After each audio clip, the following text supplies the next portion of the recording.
Well, before you move on, before you move on here, at this point, it is a complete waste of time to communicate to any politician or anybody in the corporate media. They're not interested in what you have to say. They're not going to do anything about it. Let us, move into a peer-to-peer communication system. Tell all your friends about the USS Liberty and what happened. We're certainly going to spend a lot of time of it on Thursday's show.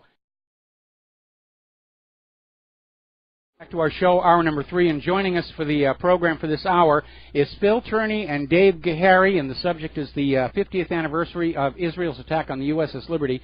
Phil Turney is an author of the book Erasing the Liberty, which I'm showing to the BAM user camera right now, and hopefully they're going to turn it into a movie. So, Phil and Dave, thank you very much for spending time with us today. Mike, thanks for inviting us. Yeah, that goes for me too, Mike.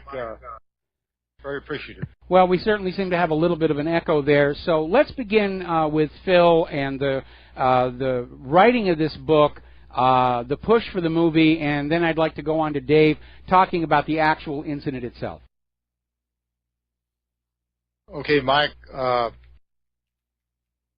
50 years ago today at 1400, 2 o'clock in the afternoon,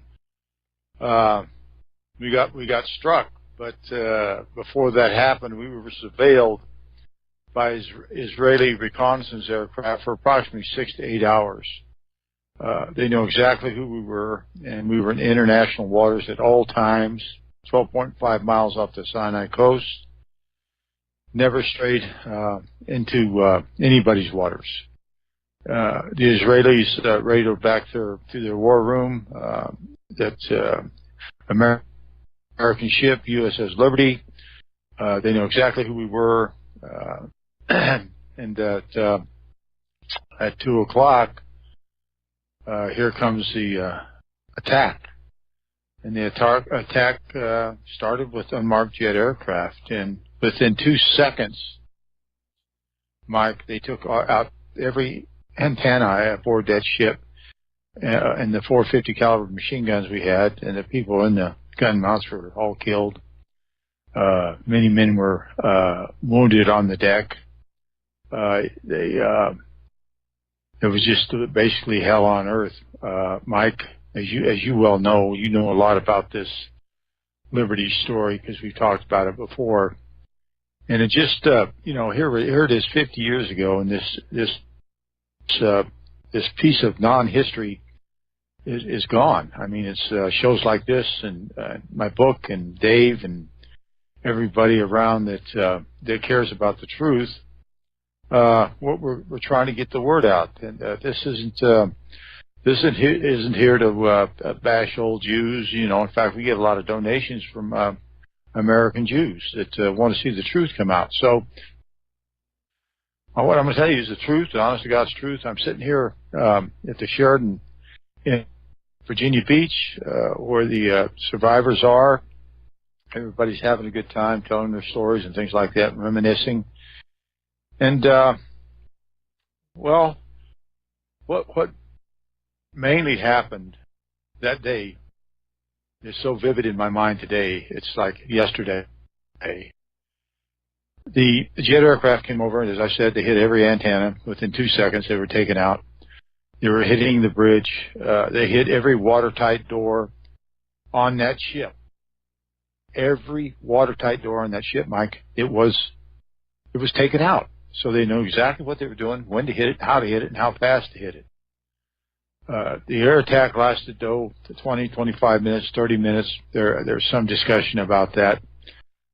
The ship sustained, Mike, over 850 cannon and rocket holes, and over 5,000 armor-piercing bullets, napalm burning us up, and a 40 by 40 foot starboard in the starboard side of 40 by foot torpedo hole, which instantly blew 25 American sailors to bits, and they worked for the National Security Agency that went into their spaces, and they continued the attack until they ran out of ammo. And the reason I know about all the bullet holes and all the rocket holes and everything is because I was one of the teams. I was in damage control that counted all those holes. When we got to 850, we were told to quit counting. So who knows how many was in it? Well, we know at least 850 was in it, and over 5,000 armored-piercing bullets. The bridge was riddled. The bridge was bombed with napalm. I helped in damage control, getting men off the deck, throwing him anywhere we could, down ladders, in corners, anywhere we could. And these guys were so ruthless, you know. They would shoot at anything that moved. And finally, the jets ran out of ammo. And 15 minutes into the attack, Mike, and this is a big part of the story. We got a antenna hooked up. The tuner wasn't working. They took it offline. And Terry Haldibardier, which he received the Silver Star for, risked his life and limb to hook that antenna up, and they got a mayday out. Rockstar, under attack by unknown jet aircraft. Need help. Rockstar. This was picked up by the 6th Fleet, USS Saratoga, and USS America. Captain Tolley launched from the USS Saratoga immediately. Those jet aircraft were recalled. McNamara says, get them back on the deck now. Get them back. Now, Captain Tolley did. He brought them back. And he sent another volley right after that. And McNamara knew it, and he called him again, and he says, get those airplanes back, and I mean now. Johnson grabbed the phone out of McNamara's hand, and he says, I don't give a GD if every man aboard that ship dies. We're not going to embarrass our ally Israel. Now, if we didn't know who was attacking us, how in the hell did he know? Yeah, that's a good question. Because the signals we were throwing out, Mike, were unidentified jet aircraft. The only time that we knew, Mike, about who was attacking us is when the torpedo boats showed up in their torpedo boats, and we thought they were there to help us. And we weren't worried about getting attacked because they knew we were there. We had picked up their messages, and you know, we thought the Israelis would be there to help us in case anything happened. So to see their airplanes in the morning was a great sight for us, because we could see the bombing going on the Sinai, black smoke and everything, and it felt good to see them, and it felt good to see the torpedo boats. We thought, yeah, until they got into a torpedo launch attitude. They fired not one, not two, not three, not four, but 5 torpedoes at that ship. 5. And thank God only one hit the ship, unfortunately killing 25 brave young American souls to bits, as I said. They were just unrecognizable. The torpedo boats continued the attack with their machine guns and their cannons. And they circled the ship and fired at our firefighters, stretcher bearers, anything that moved. They would shoot at. They wanted everybody aboard that ship dead. So that continued on and on and on and on. And the old man said, prepare to abandon ship. The ship was leaning over at about 10 to 11, 12 degree list. And he says, prepare to abandon ship. And we had enough life rafts on there for 294 souls, which was approximately how many men we had aboard the ship. Now, I'll remind you, 2/3 of the ship was CTs. They were all spies, and I was in ship's company. So the reason I bring that up is that we were the most sophisticated intelligence gathering platform in the world at that time. We could bounce signals off the moon and send them back to the National Security Agency within seconds. And back in 1967, that was really saying something. Mm-hmm. You can imagine what they have now. So we put over. There was only 3 life rafts left. I cut one of them loose myself, and it went over the side. It inflated and it floated behind the ship. And they shot the life rafts out of the water. 2 of them, they took one aboard the ship as a trophy, I assume. I heard it was in a museum in Tel Aviv somewhere, and which was unthinkable. It was a war crime. The napalm was a war crime. And then to shoot the life rafts, we were going to put our most seriously wounded in. They were wounded everywhere on that ship. I mean, on the mess decks, anywhere they could put a body, they put one. And I mean wounds so indescribably horrible and hideous, it just brought you to tears. In fact, there was this one fellow, his name was Quintero. He was laying on a table, mess deck's table where we ate, and he had a shrapnel wound or 50 caliber where the gray matter was his brains. And he was lucid. He was talking. And he lifted up his right hand, and his thumb was gone. And he says, turning, he says, you think you could find my thumb so somebody could sew it back on for me? That's all he was concerned about. And he was gravely injured. But all he wanted was his thumb back. And there were so many men like that. It's just, I can't tell you. And then not getting any help from our government. We didn't get any help until 18 hours later. So we were all alone after this almost 2-hour attack, with nothing but ourselves to take care of ourselves, Mike. It was unbelievably sad. I helped Doc Kiefer with operations, and there was a fellow named Blanchard. He was the first we got on the table. He was severely wounded. His kidneys were blown apart. After we cut him open, we found that out. But before that, he said, please take my socks off. His feet were just burning up. So I took his socks off and tried to rub his feet to get some circulation running into them. And he looked at me and, he said, am I going to live? And I shook my head no. I mean, I had no right to do that, but I knew that he wasn't going to make it, and I don't know why I did that. I still to this day regret it. But as soon as Doc cut him open, he died. He was dead. So he put a couple more stitches in him, and we laid him on the deck. And the Doc continued on with his operations, and I was holding a battle lantern where he could see. I've never done anything like that before. Never been in an operating room. This wasn't an operating room. This was a makeshift operating room. And Doc Kiefer was wounded in the abdomen. He had a life vest on to hold his guts in, and his knees were full shot up. That man standing on his legs for approximately 18 hours, saving people's lives. There's no telling how many people's lives he saved aboard Liberty. Now, two-thirds of the crew was either dead or wounded. There was 294 souls aboard that ship, and 34 were slaughtered, were murdered. 174 others were wounded.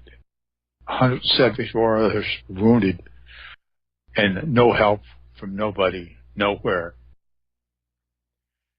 The word came out as soon as we saw the torpedo boats that it's the Israelis, and this went out all over the world. They heard it in Vietnam, they heard it in Morocco. There's no telling how many listening stations they heard it. We were being attacked by the Israelis, and Johnson knew it way before time. So you can come to your own conclusions on what was happening to us. The next morning, 18 hours after the attack, we saw the USS America, USS Davis, and USS Massey. The America airlifted all the seriously wounded off the ship, and I mean seriously, these guys were just blown up. And There's one fellow here at the reunion that's still got 56 pieces of shrapnel in his body right now. And I just got through talking to his 3 sons. Bill LeMay is his name. And every time he goes in the airport, they pat him down, do everything. He says, well, I got shrapnel all the way in me. And so he goes through the machine over and over and over again. Finally, they see the shrapnel and they let him go. But that's how difficult his life's been. And another fellow, Larry Weaver, he's had over 40 operations in the last 50 years to keep him alive. Over 40 major operations to keep this man alive. That's how severely he was wounded. So, we felt terrible about the whole thing. We felt terrible that our ally did it. And we also felt worse about the fact that no help came to us. Now, when help finally did get there, the USS Davis pulled up alongside. They sent their damage control, about 18 fellows over, crewmen over to help us patch up as much as they could and shore up the bulkheads where the torpedo had hit. And these men would rub their hands against the bulkheads, and they saw all the men. They helped load them up and put them on the helos, and they were in tears. I mean, these guys were crying, and I don't blame them for what they saw. And everybody was so angry. Why couldn't we come help you? Why couldn't we come help you? Well, the word was out, and they went at flank speed to come help us, and they were turned around, not to come to Liberty's aid. And so they didn't get there until 18 hours later, when help was only 15 minutes away. One of the most disgraceful pieces of non-history that America has ever committed on American sailors and Marines and national security people. I just met another fella a few minutes ago. He was a National Security Agency civilian, and I just talked to him briefly, and I said, how in the hell did you get out of there? He said, well, I heard everything going on. I heard that the torpedoes were coming. I went up on another deck, and he got out the door. It would save his life, because he was in the bowels of the ship. He would have died instantly. So many miracles happened that day. I was so happy to see this fella. And, of course, I didn't know him from Adam, but we talked for just a few minutes because I had to get on this radio show, of course. And afterwards, we're going to do John Stadtmiller's show. Yes. For 2 hours. But the most amazing thing about this story, Mike, is that Admiral Kidd came aboard our ship, Flag Admiral, about 2 days, maybe 2.5 days after the attack, and queried a lot of people, and there was 4 or 5 of us. I don't know how I got into this group, but we were summoned to the sick bay, and we didn't know what was going on. And here comes this Flag Admiral in, Admiral Isaac Kidd, and he said, "Gents," he says, "I got something I got to ask you. I want you to tell me the truth, what you heard, what you saw, everything about the attack." In which all of us did. He took his stars off, Mike, and threw them on the metal table, and they rang off like a bell. He says, "Now listen, I'm not an admiral anymore. I'm just a lowly sailor, an E1. If you want to call me that, that's fine. But I need the God's honest truth from you." So yeah, we felt great about it. I mean, we felt ecstatic that we could tell somebody. And we all told him what happened: the machine gun and the life rafts, and shooting at our firefighters and stretcher bearers, and dropping napalm on our ship. The torpedo gunmen shooting at us continually, and also I forgot to read the first part of the story, or in the story, there were helicopters sent over, Mike, with two bearing helicopters. Phil, yes. I'm going to have to put you on hold right now for 3 minutes. We got to do a commercial break, and we'll be right back with Phil Turney and Dave Kahary and the story of the attack on the USS Liberty. We'll be right back.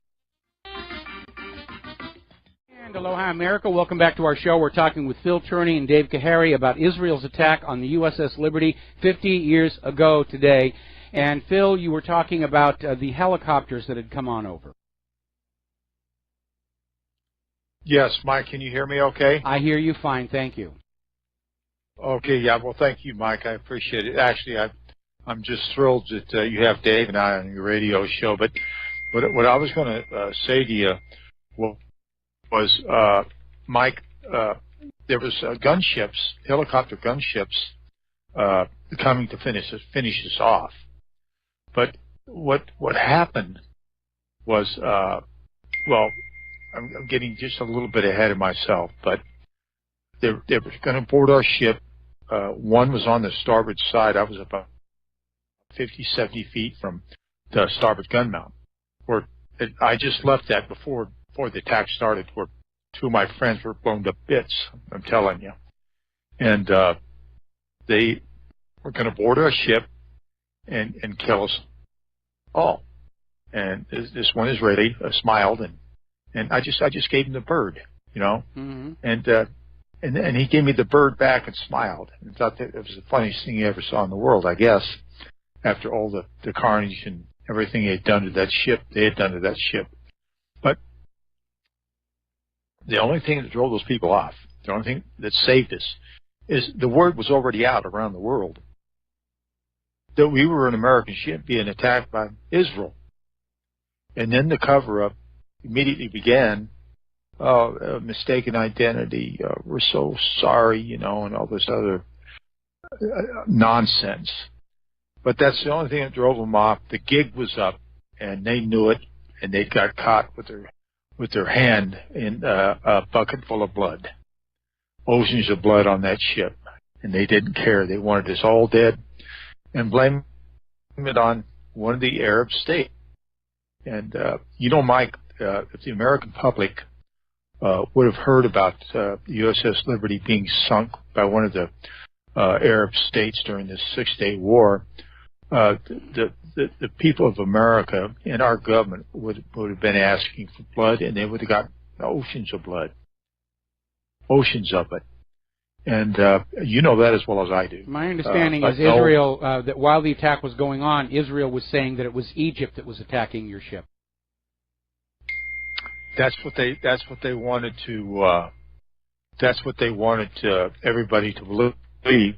But you know, using unmarked jet aircraft, they thought we were an easy target. Now this is an old World War II tub that ferried troops and supplies and stuff like that back and forth. And it was an old flat bottom, just a ship that they took out of mothballs, and there was 3 of them, I believe, they made. Just like the Liberty, but I believe ours was the only one that had TRESCOM. That's the one we could bounce the signals off the moon. So once they knew the gig was up, that's the only thing that saved us. That's the only thing that saved us. Or they would have boarded our ship, and they would have machine gunned us all, and they'd have scuttled the ship. And that'd have been the end of it. And the word would have been on the news everywhere that, oh no, our ship was sunk by an Arab government, and they would have attacked Cairo. There were signs that nuclear-tipped aircraft were in the air ready to yes. incinerate Cairo. I'd heard that. So, yeah, and you know, here we go. We got the Russians, you know, in the area. In fact, the only people that ever tried to come to help us was a Russian ship. They asked if we need help, and the captain politely said, "No, thanks. We'll get along fine without ourselves." Of course, he wouldn't let any Russian get on a spy ship, because there's just no way it wasn't going to happen. But they did offer help. I mean, the Russians did, the Soviet Union at that time. They offered us help to shoot him away, and they left. No problem. And to get back to Admiral Kidd. Admiral Kidd was so kind and gentle to us. We told him everything. I was in damage control. I was in charge of. I was on-scene leader after Chief Thompson got hit I became on-scene leader. Okay, Phil, I hate to do this again. We have a kind of a lopsided clock here. We're going to have to take another 4 minutes for commercials. Then we'll have a long block of time where you can continue your story about Admiral Kidd. Also, we do have a caller on the line who I think has a question. So we'll be back after these few words. Thank you, Mike. Aloha, America. Welcome back to our show. We're talking with Phil Turney and Dave Kahary about Israel's attack on the USS Liberty 50 years ago today. I'm getting all kinds of emails from people who are expressing their sympathy and support and saying that they're never going to forget what happened either. So, Phil, I'd like you to complete your story about Admiral Kidd, and then we have a caller waiting on the line with a question. Okay, absolutely. Admiral Kidd, Mike put his stars back on, and he said, now I'm an admiral again. He got beat red, Mike, and said, listen, man, you guys better never say anything to anybody, not your parents, not your shipmates, especially not the newspapers, anybody, or I'll make sure you go to prison or worse. And we all knew what worse meant. They were going to kill us. So I never said a word about it for 20 years. When I married my second wife, I never even told her I was in the military. So there's so much more to this story, but folks, go to USSLibertyMovie.com. USSLibertyMovie.com. You'll see a trailer there, and you can get my new book, Erasing the Liberty, and you can make a donation. Now, we're trying to make a film about this, and Mike, Dave can tell you so much more about that part of it. And if you wouldn't mind, we could switch to Dave and then get that taken care of right quick and take some callers. Well, before we go to Dave, let's go ahead and take the caller because he's been waiting patiently for quite some time. Peter in Los Angeles, do you have a question for Phil or Dave? Yeah, Phil and Dave, thank you so much. I can't believe when I hear about stress and PTSD, and you guys weren't even allowed to talk to your wives or to say, my hat is completely off to you, and I completely support. I've followed this since I was 14 when this happened, and I thought it was ridiculous when I was 14. But I wanted to ask you a couple. I understand that they jammed your signals. I've also heard in the past the taped intercepts of Israeli ground control and their pilots saying, this is an American ship, blah, blah, blah, and they say, go ahead and attack it. I want to know why we haven't heard more of those and why those aren't up somewhere where we can get to them. And I also would like to have you guys talk about what this experience has had where basically the U.S. president disavowed you all and the U.S. military chain of command disavowed you all. And what does that tell you about the power of the Jewish lobby in the United States? And one more question, and that is, why don't you guys sell hats, USS Liberty hats, like they have? I have one from the Missouri, the Navy hats. Why don't you? I'd buy one. I bet 100,000 people will probably buy one and send it to the survivors. That's it for me. Okay, I thank you very much for that. And Dave can probably answer those questions better than I can at this point. He's more of the business side of it, and I think Dave should answer that. Go ahead, Dave, please, if that's okay with you, Mike. Oh, that's fine. Yeah, can you hear me okay? I hear you fine. Okay, great.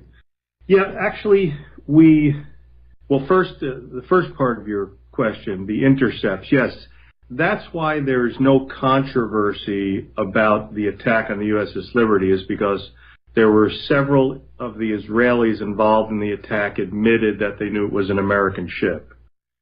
So that information is out there. In fact, it's in Erasing the Liberty, and it's in several other books. So that's well documented. Why isn't it all over the place? Well, for the obvious reasons that you mentioned, the power of the Jewish lobby. The Jewish lobby actually pays people, Jewish people mostly, to scour the internet and make sure that stuff like this isn't on there. So we've all experienced how YouTube wipes out people's accounts and Facebook once you start talking about the truth. So that's why. In reference to the hats, we are going to do something like that, actually. After the reunion wraps up, we're going to do hats and T-shirts, because that's something that a lot of folks have shown an interest in. Then we're going to use everything that we can from anything that we do to fund the movie. Okay? All right, well, we're going to take one more phone call. Frank in North Carolina. Aloha. Welcome to the show. What's on your mind? Yes, I appreciate the gentleman not forgetting and not letting this go. And I've known about it for some years. And what the guest was just stating there, though, it was a perfect segue for my call, because I made a point of listening to the loudest voice in the so-called alternative truth media, 9/11 Truth, all that. The guy built a career on exposing false flags. There has been not one mention of the 50th anniversary of the attack on the USS Liberty this week on Alex Jones at Infowars.com. He's been scrubbed. He's been paid off. So I think you should be shamed for that. I agree. Yeah, I agree 100% with you, and that's why we haven't done any shows with him and anybody that needs a bullhorn to act like a jackass. I personally don't want to have anything to do with. All right, thank you. All right, Frank, we're going to let you go here. So, Dave, why don't you tell us more about the plans for the movie? I know that you and I had some offline discussions about ways to approach the visual effects that would be necessary for an accurate recreation of exactly what Israel's armed forces did to the ship. Yeah, Mike. We actually, and I'll just mention it now because folks can go there to USS Liberty Movie, and I'm going there just simply to click on the Milestones tab, because on the Milestones tab you could see when the fundraising began for the movie, and you can also see all of the media appearances we had, and yours was, I think, the first, or one of the first, or the first. So yes, we have talked about this, and you, of course, and Phil had mentioned it, you had offered to do some work on it, and yes, it was July 13th, 2016. So folks can listen to that interview. But since July 13th, 2016, Mike, we've had a lot of things happen. A lot of people have come forward in the film industry, including an award-winning musician who offered to do the score for absolutely free. I said on a radio show yesterday, we did a show on an AM radio station in Santa Cruz, California, and I mentioned it, but I said I'm not going to mention the person's name because our adversary knows how to stop things. At any rate, if I mentioned the person's name, everyone would know who he was, and he's going to do that for free. We have a filmmaker who also contacted us and offered his services for free, and other people in the film industry. So things are going good along that angle. As far as what we need to get it done, Mike, it's just very simple. It's what everyone might think we need is money. And the way that we are fundraising, we're not at this point using GoFundMe or Indiegogo. We may in the future, but we're just using the website, USSLibertyMovie.com. And there are some folks who said that they have difficulty getting onto it today. I think that's because of a lot of the traffic, not because of the 50th anniversary. But if you go to that website, you'll see a couple of tabs, Home, About, Donate, Milestones, and Contact. I was just talking about Milestones, the About. You can find out why we're doing this. To your listeners, it's pretty obvious, because the reason is that it's been 50 years, it's been half a century, and nothing's been done, basically. Hell, the guy who just called up said you can't even find the stuff about the Israelis admitting they knew it was an American ship. So we decided the only way that we're going to get it out there in an effective manner is through a full-length feature film. Not a narrative film, which is fictional, not a documentary, but an actual full-length feature film, which begins with, "This is a true story." And Mike, you've got the book. Yes. I imagine you have read it. Is that right? I've read pretty much all of it. I'm still working through the ending of it. It's a very hard book to read. You know, and that's some of the reactions we're getting from the emails here, where people are writing and saying they're literally in tears listening to Phil's descriptions of what happened. Book is hard to read. I'm aware of that, and it's not. We didn't do it on purpose, but we wanted it to be completely factual. You know, talking about setting up Egypt, there really isn't that much information out there where someone could say with certainty that, yes, that was the plan. It was a false flag. So we just wanted to present the facts. And I think that, and Phil does also, and I'm sure you would as well, if the story is presented along the lines of the book, and Mike, because the book, most of it is the attack. It's a little, in the beginning, it's okay, a little bit about Phil, how he got in the Navy, and at the end, it's about coming back from Malta and going back to Virginia, where I'm actually right now on the military base where the USS Liberty came back to in Virginia at Little Creek. I'm at Little Creek right now. This is where I'm staying. Phil is in Norfolk. Okay. Norfolk is the largest naval base in the world. But they didn't want the Liberty to go back to Norfolk for the obvious reason, so they sent it here to Little Creek so no one would see what was going on. So what we need, Mike, is very simple. We're funding the movie through the book. If somebody goes to USSLibertyMovie.com, clicks on the Donate tab, they'll see the options. $25, a United States $25 donation will get the book to you at a U.S. address. Because the cost of postage is so high, unfortunately, I don't know why it is, even to Canada, we have to add $25 for non-U.S. donations in order to get the book. A lot of people, and I said this earlier on another show, a lot of people who donate leave us a note with the donation and they say, I don't want the book, just get the movie done. There's a lot, and I am not advocating that. I'm not telling listeners to do that.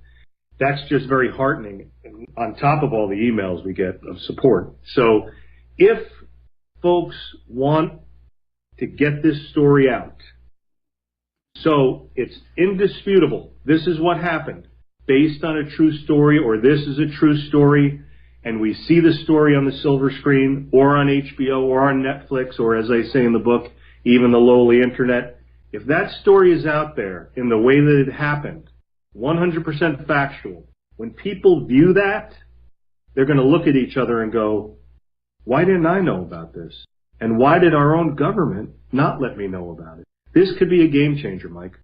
I would certainly like to see that. I mean, there have been a few other documentaries about it, like Dead in the Water, and we've linked to that. And by the way, I have posted a link to USSLibertyMovie.com from WhatReallyHappened.com, so you can go on and you can take a look at this. We're going to take one more phone call, then we're going to close the phone lines and let Phil and Dave wrap up the show here. Jeff in Idaho, do you have a question for our guests? Yeah, Mike, a quick comment. Have you guys studied J.B. Campbell's 2010 copyright of the Operation Cyanide about the USS Liberty, where Phil Turney could be Buddy in the script? Have you guys come across that at all? You mean Peter Hunam's book, Operation Cyanide? Well, Operation Cyanide, these guys in 2010 did a screenplay. His name's John Bruce Campbell, and the Russian translator about the Russian support ship that you were talking about that followed you guys. You know, from the there's a 2010 screenplay that fictionalizes your stuff, and you could be Buddy in the script. I'll forward it to Michael, and he can forward it to you guys. Okay? Okay. Or you could just go to USSLibertyMovie.com and click on the Contact tab. Okay, I'll do that.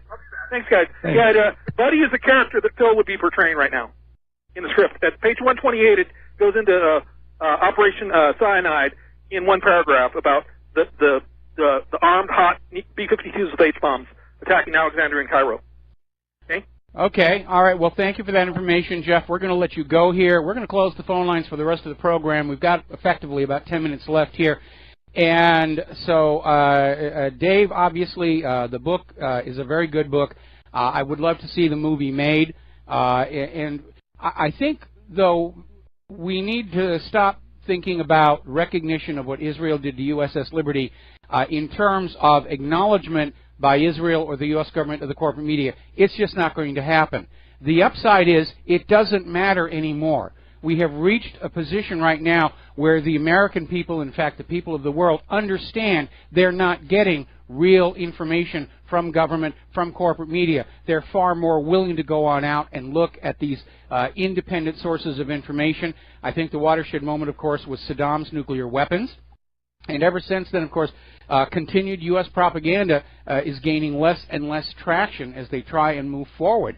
And given how horrendously we were lied to about Saddam's nuclear weapons, prudence demands that we go back and look at everything we've ever been told by government and the corporate media, including this nonsensical story that Israel mistook the USS Liberty for an Egyptian horse carrier because, as we all know, horse carriers have giant dish antennas all over them. And the American people are now ready to realize the government lies to them, the government conceals things from them, that Israel can do whatever it wants to American service people, and the U.S. government will do nothing about it. So, Dave, do you have anything else, or do you want to give the microphone back to Phil? Yeah, I will. I'll be brief, and I agree with you 100%. I think the jig is up for for the American government and the American quote unquote news media. And it really is refreshing to see people scoffing and making a mockery of them, because they should be scoffed at and they should be mocked at. I would say this, Mike, before we hand it back to my good friend Phil, and he might even hand it back to me again. I don't know. It depends. We do that sometimes. But the point is this. We have been approached by people to fund the movie, fully fund the movie. Mm-hmm. But they wanted to be investors. We're not looking for investors. Investors want something back. We don't want anything back, and we don't think anyone should want something back. We want people who will donate to the film project, and what they want back is that a movie gets up there on the silver screen. So what we're doing is, and let me just say this, I figure about 25% of all the people who have donated are from overseas. A lot from the UK, Australia, literally all over the place. We haven't gotten one from Israel yet, but that might happen. But what we have gotten, though, a lot of our supporters, and Phil mentioned this, are American Jews. So this is definitely not a Jewish thing, has nothing to do with that. These are people, and especially some American Jews who have communicated with us. They're angry. They're even angrier than most people are angry about this, because they have some connection to Israel. So they want to get this done. And some of those people did the same thing I mentioned earlier. Please, keep the money. Don't send the book. Just get the movie done. They want to get it off their chest. Okay. 50 years is just too damn long. Okay, Dave, we're going to have to take a 3-minute break. And aloha, America. Welcome back to the show. We are going to take one more real quick phone call for a quick question. Steve in California, what did you want to ask Phil and Dave? I wanted to say that in this movie, I hope there's great emphasis on the cover-up by John McCain's father, Admiral McCain. I hope you guys hit hard on that fact, because that has to be known, that cover-up. That absolutely will be. That's a part of the book. We hope you make a donation, get the book, and you can read it in there for yourself. And it is a good book great. here. Thanks, guys. Right. Thanks a lot, Steve. Okay.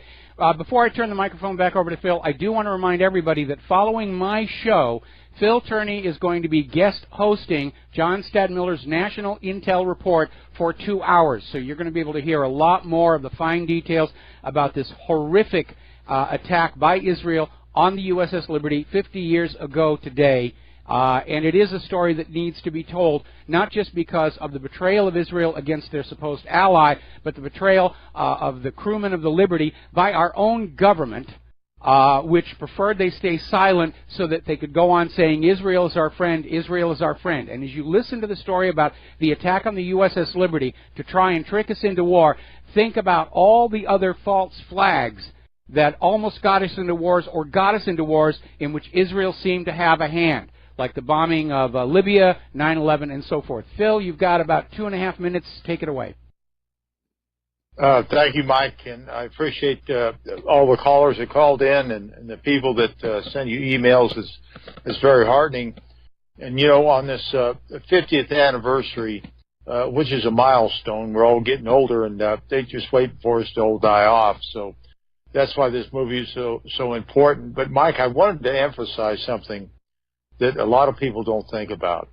Well, when you attack a flagged American ship, you attack every one of us. They attacked you, Mike. They attacked your parents. They attacked your brothers, sisters, everybody else in this country. So it was an act of war on a flagged American ship. And the saddest part of it is that our own government covered it up for them in less than 7 days with that snake that the gentleman was just talking about, John McCain, Sr., and John McCain, the senator, is a cover-up artist about the USS Liberty. He said it was mistaken identity, and that's all you get out of the media. That's all you get out of the Navy. That's all you get out of the bought-and-paid congressmen and senators is, oh, it was a poor mistake. It was this and that and the other. You know, I'm an eyewitness to cold-blooded murder, and I've called the FBI, the CIA, National Security Agency, everybody I could, and told them, hey, listen, I want to report a crime, murderous crime, the murder of my shipmates. I saw it firsthand. There's no statute of limitations on murder, and there's certainly no statute of limitations on war crimes. So, folks, if you want to make this a reality, make sure the whole world knows about this. And the true story, go to USSLibertyMovie.com, USSLibertyMovie.com. Make a donation, and let's get this done once and for all. God bless you. Thank you, Mike. You're one hell of a patriot, buddy. All right. Well, thank you very much. Now, again, everybody stand by. We're going to do the exit out of our show here, and Phil Turney will be right back on the National Intel Report telling you more about what happened when Israel attacked the USS Liberty 50 years ago today. So we're going to sign off here and let Phil take the microphone, and aloha, America. Welcome aboard, folks. This is Phil Turney here, along with my co-host, Dave Gahary, partner in crime, and a sailor himself. He was aboard a submarine, USS Skate, nuclear sub, electrician, and I'm very grateful to have him as a friend and a cohort and a man that wants to get the truth out. And I certainly want to thank John Stadtmiller for affording us the 2 hours we have here to get the real truth out about the USS Liberty, as well as Mike just did here just a little while ago. And it's a great honor to do John's show. I certainly appreciate it very, very much. And folks, I've been on RBN a lot. You know, I used to have my own show, Your Voice Counts, and then the Liberty Hour. But I had to give up my radio show because I had to devote all my time to the book and the movie. USSLibertyMovie.com, USSLibertyMovie.com. Go there and look at the trailer, and you'll learn all about it. You get the book and everything like that. But what I really wanted to do to start off the show was we got a bunch of survivors here. They're all in the next room, and a lot of them want to talk. I'm going to go see if I can round a few up, and they participated in this book. Now, I want to tell you why Erasing the Liberty is so important. Is because when Dave and I decided to do this book, one of the things I wanted from my first book, what I saw that day, was to involve the survivors. And it's just, this story is just not my story, it's their story. It's America's story. Now, I want you to remember that. This is your story, folks. It's just not mine. All we are is the truth tellers. We're the tellers of the truth. Now, we're not trying to bury anybody. We're not trying to embarrass them. We're not trying to hurt them. But the facts are what they are. You can't change the facts. And the facts are that Israel got by with war crimes on a flagged American ship in international waters. And I've been trying for the last 30 years, ever since I was able to come out of the closet, so to say, and so to speak. And I became very active in the USS Liberty Veterans Association. I'm a 3-time president of the Liberty Veterans Association. Very proud of that fact. And I was just elected to the board again, which I'm not going to take that position because I don't have the time to do anything else but the USS Liberty film and the book Erasing the Liberty, where you can get, as I said, at USSLibertyMovie.com. Now, Dave, I'm going to go in the other room and see if I can find Mr. Pagler and a couple other guys. They should be back by now.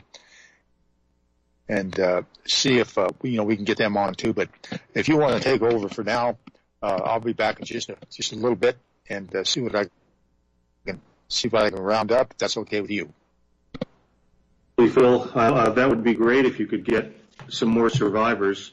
The last time this many survivors were in one place, I think, was probably a long time ago.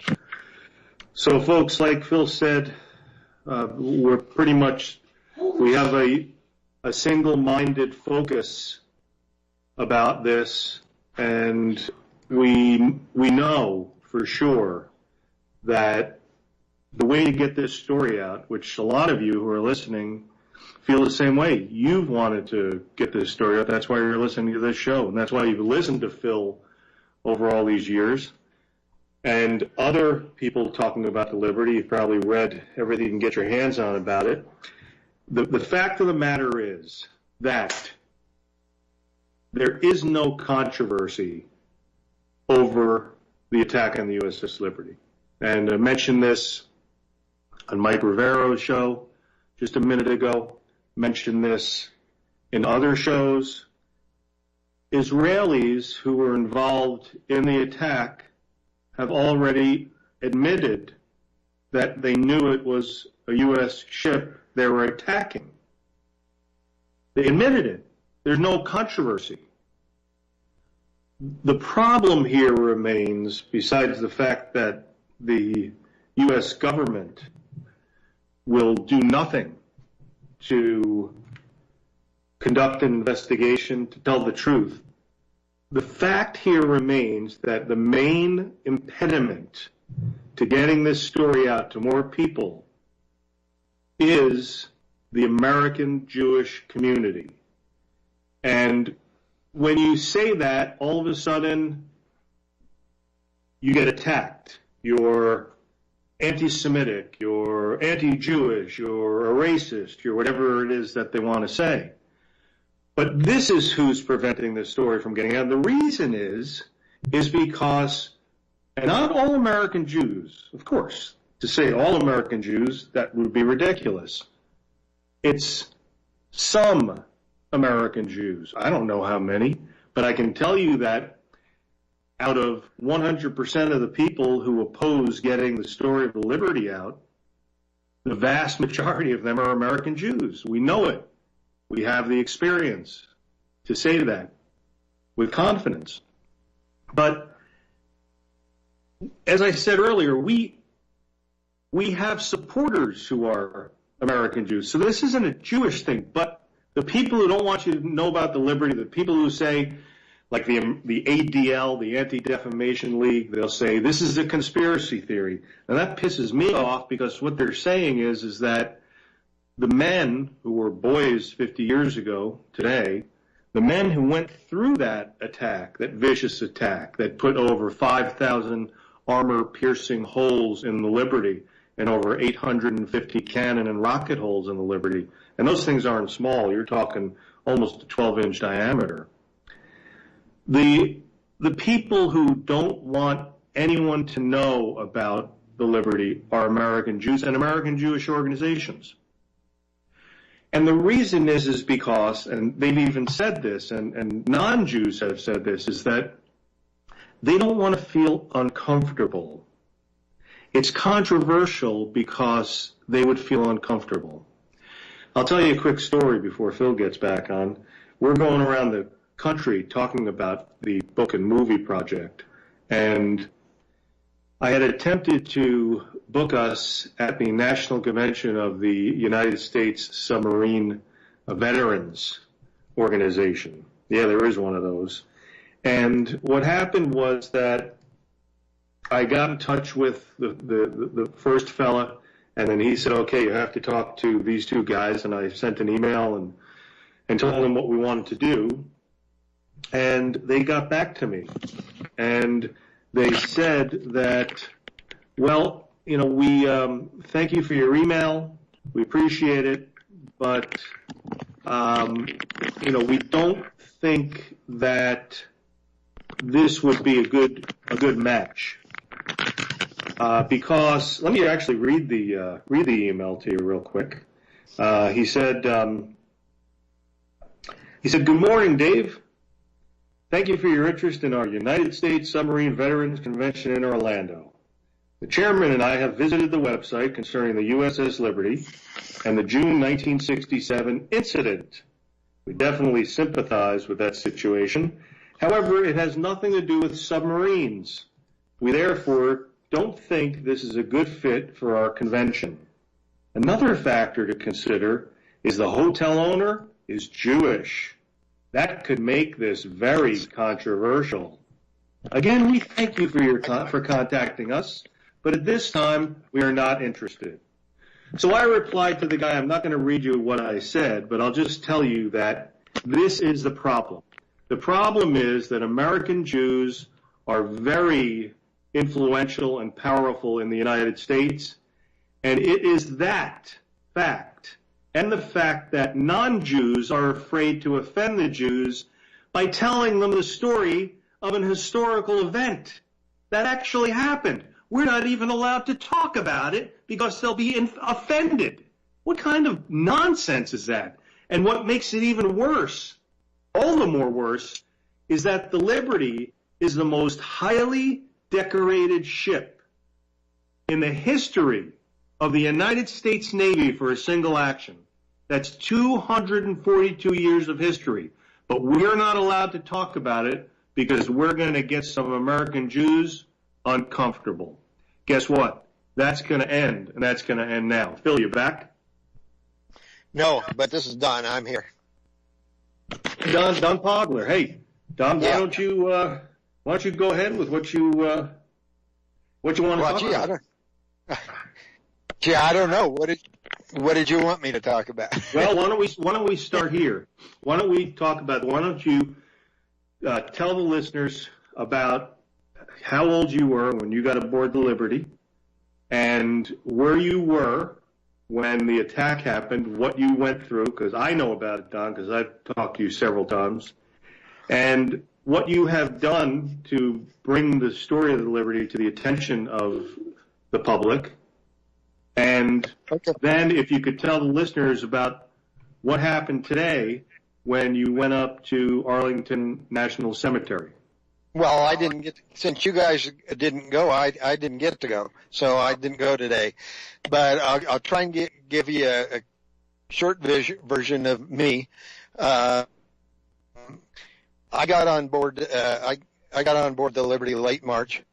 I was a crypto technician, and I got on board late March. We went to sea May the 2nd. We were attacked June the 8th. So I was about as green as anybody on the ship. And my general quarters station was on the mess deck, and so I was just on my way down the ladder when the attack started at 2 o'clock. So I went through my compartment under the mess decks where my GQ station was. I was supposed to be in charge of a submergible pump, and during the air attack there was no need for submergible pumps, so somebody grabbed me and said, go to the bridge and bring down wounded. So I and another guy during the air attack brought people down from the bridge area.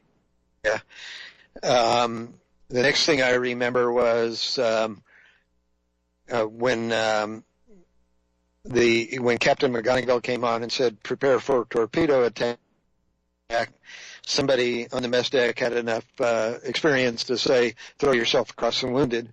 So we did that, and it was a thing because when the torpedo hit, it was like a giant was on one side of the ship and lifted the ship up, and we just slowly sank back down in the water. And if we hadn't done that, all the guys would have rolled off onto the deck. The only other thing I remember from around that time period was one of my shipmates was on his knees with his rosary beads thinking we were done for. Then when we took the torpedoes, they told me to take the submergible pump forward, and the torpedo hit where I worked in the intelligence spaces. And I went up there. I got up there just in time to see the officer in charge of the area order the hatch to be closed to make the ship watertight. All I remember is thinking, God, I'm glad I'm not him and have to wonder the rest of my life whether there was anybody left alive or not. So then I returned to the mess deck, and the only other thing I remember that night was Doc Kiefer grabbed me, and he was going to operate on the guy, and they told me to lay down. They stuck a tube in me and ran a tube across a stanchion to the guy he was going to operate on, did sort of a live blood transfusion. Unfortunately, the guy didn't survive. He opened him up and said both his kidneys are gone, and went on to the next. So then later that night, when we finally got underway towards Malta, they took me up to where we had braced up the bulkheads, next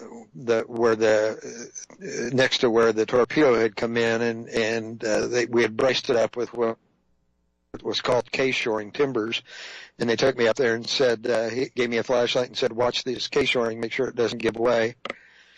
And for the 6 days to Malta, the only other thing that I really remember is they took me down in the bottom of the ship where the drive shaft ran from the engine room back to the screw, and they said, here, we can only do 5 knots. If we go any faster than that, the ship starts to vibrate. And if it starts to leak water, you call a bridge on its headset and tell them that we need to abandon ship.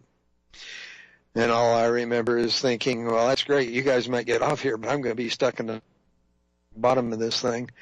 And so then we got to Malta, and probably the worst thing for me was I spent 2 days bagging up the 25 guys that were blown apart by the torpedo. And in the first 15 minutes of those 2 days, I found an arm and knew who it was. And after that, I just wiped out the rest of those 2 days.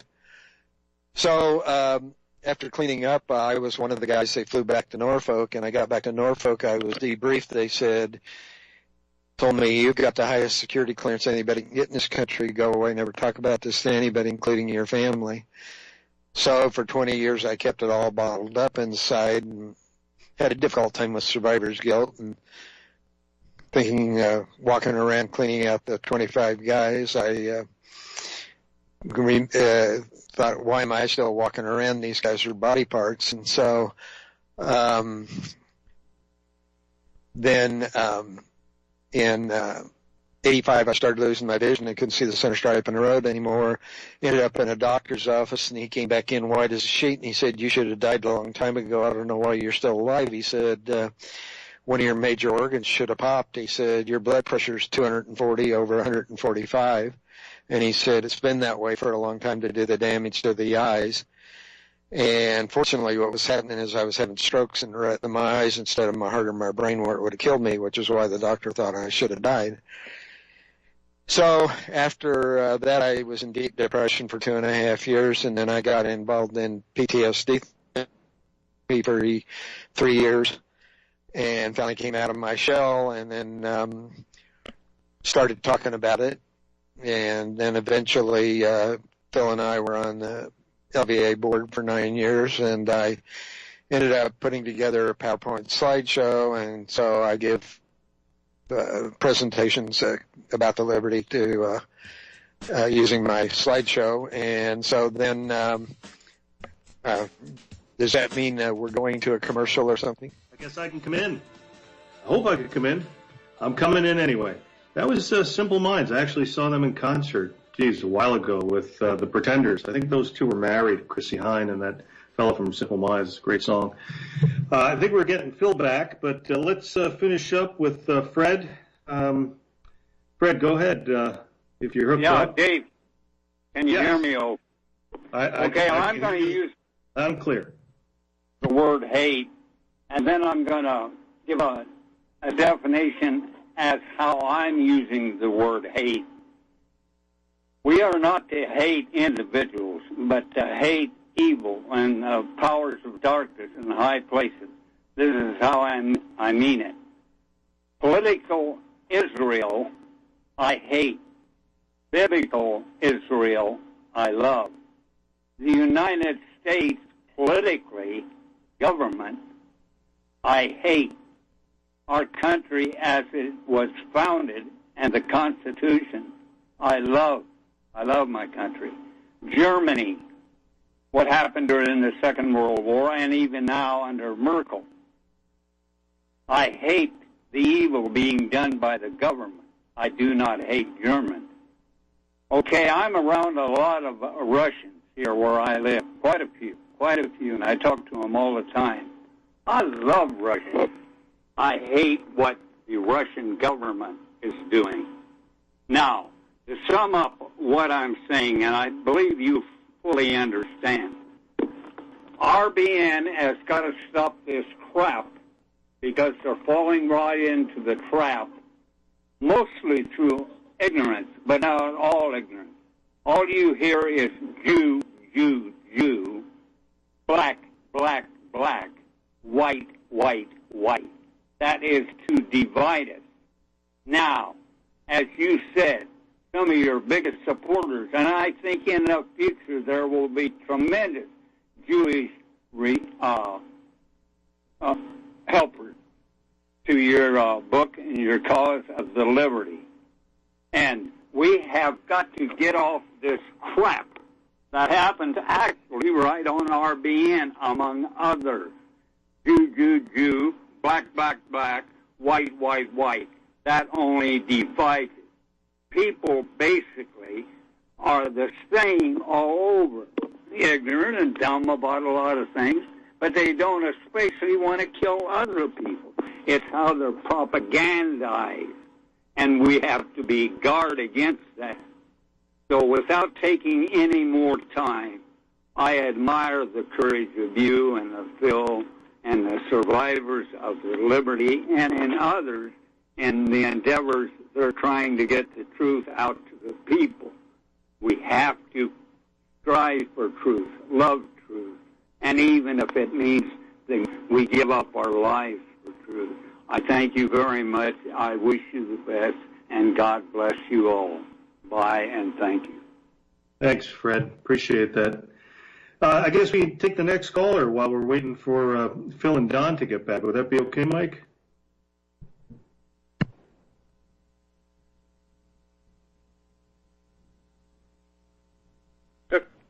Yeah, I've got a question for you.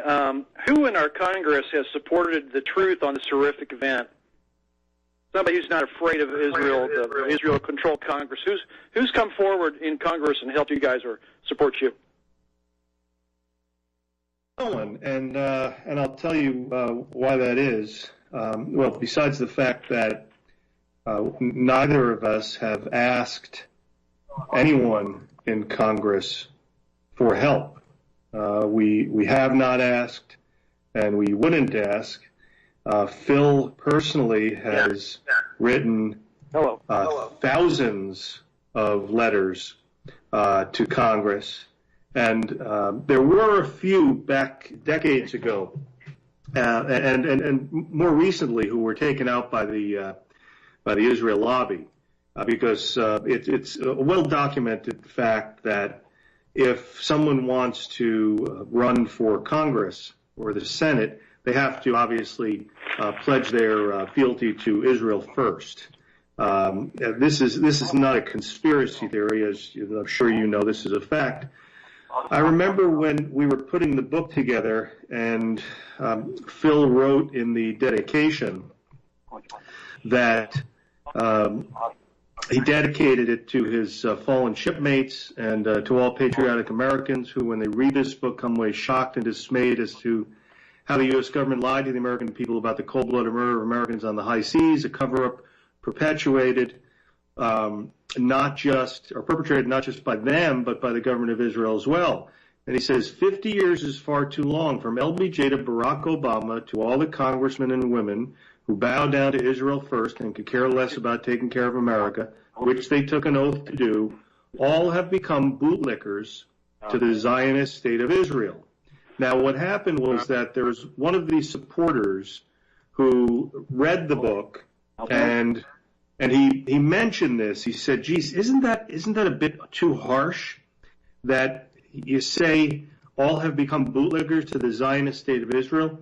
So I said to this survivor, I won't say who he was, but he's a great guy, and I said, sure, listen, can you do me a favor? We might have screwed up here. Can you let me know which person in the U.S. Congress, in the Senate or the House, are not bootlickers to the Zionist state of Israel, and we'll change that. And he did a little research, and he came back and said, you're right. There is no one, and there isn't anyone. And that's why what Mike Rivera was saying in the previous show is true. It's a waste of time to go to these people, because if they do something, then Israel is going to smack them down, and they're going to withhold the money from them. And it's not just the Israel lobby that's withholding the money. It's the actual slush funds within the RNC and the DNC which keep these congressmen, congresswomen, and senators in line. So it's a big, ugly machine. I think it's beyond repair, and we wouldn't waste a second going to these treasonous traitors. I hope that answers your question. It does. It's very discerning, though, and very disappointing that, it's kind of expected. I mean, what is Congress's approval rating now? What, 11, 12%? That's about right. I was hoping to hear that somebody had the guts to step forward and say this is the right thing to do, and I'm going to acknowledge this and, clear the air and speak the truth on this horrific event. I'm glad you guys have come forward, and I support you wholeheartedly to get that message out, and I educate people all the time on this horrific event. A lot of people don't know this, and I'm glad you guys are on the network today talking about it. Thank you. Thank you, Steve. We appreciate your kind words. Do we have another caller, Mark in Georgia? Is that right? Yeah, Phil is. Okay, great. There we go. Can you hear me okay? Hello? Can you hear me okay?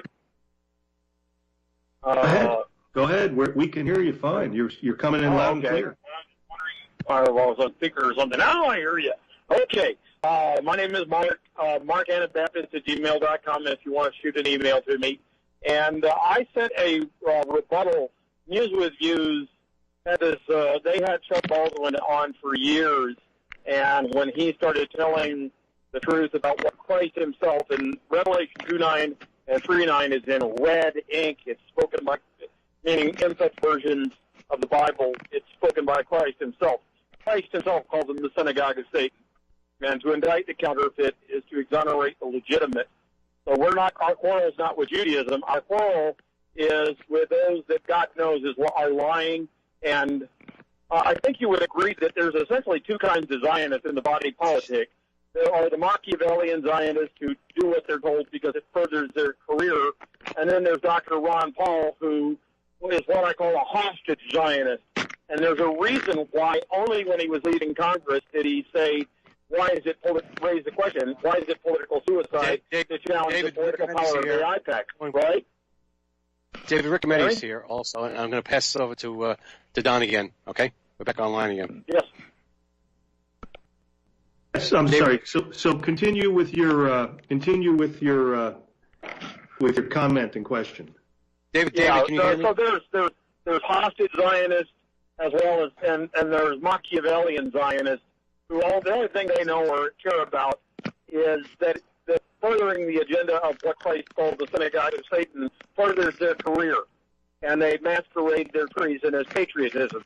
And I think that we're on the same page that there are traitors who call their treason patriotism by telling us that, well, there's the official narrative of what they intend us to believe, like saying that ISIS is Islamic when they're really just a bunch of Rothschild mercenaries. Would you concur with that assessment that ISIS is Rothschild mercenaries? Absolutely, and I think it's not just them, but it's pretty much anybody that gets into those higher echelons of power that become evil. I don't think there's any other way to put it. But I hope I helped answer your question. We're going to get some of the survivors back on if that's all you want to say. Well, I want to get you a copy of this letter, and I'd like to know what you think of it because there are a couple of writers, contributors to News with Views that have written back to me. I think they pretty much want it to remain anonymous because they don't want it to come back on them in terms of, I agree with you that there's a problem here that all this media cartel is misrepresenting the issue, that they're divorcing the consequence from the cause. And the cause is that there are criminal elements that believe they're above the law when they do reckless evil with impunity. And that's what our quarrel is with, is these people that are doing evil, and they say, oh, look, the evil of the terrorists who have this radical militant idea that they have a right to shoot back when we invade their country based on lies. And, like before we go bombing or attacking any other countries, let's deal with the traitors among us, right? Absolutely. And you could email that, please. Go to usslibertymovie.com and then just go to the contact tab and please send us an email through there. And I will be glad to do that. I appreciate that. And thanks so much for preparing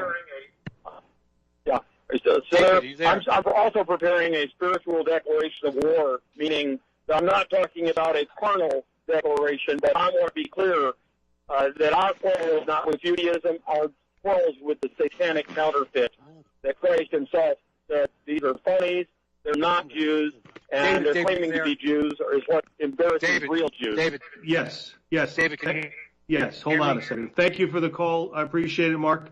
Thank you, and have a great weekend coming up. Yes, go ahead. Hi, David. This is Rick Ametti. We're back on Rick, again. how are you, my friend? Good. I'm going to pass it over to Don again so we can finish what he was saying. And then you're going to get on? Then I'll get it on, yes. Okay, great. Hang on a second.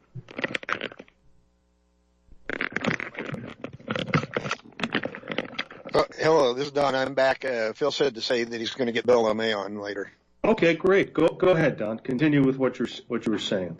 I'm trying to remember how much you guys heard. Well, what we were did you hear about how you deal with what you went through?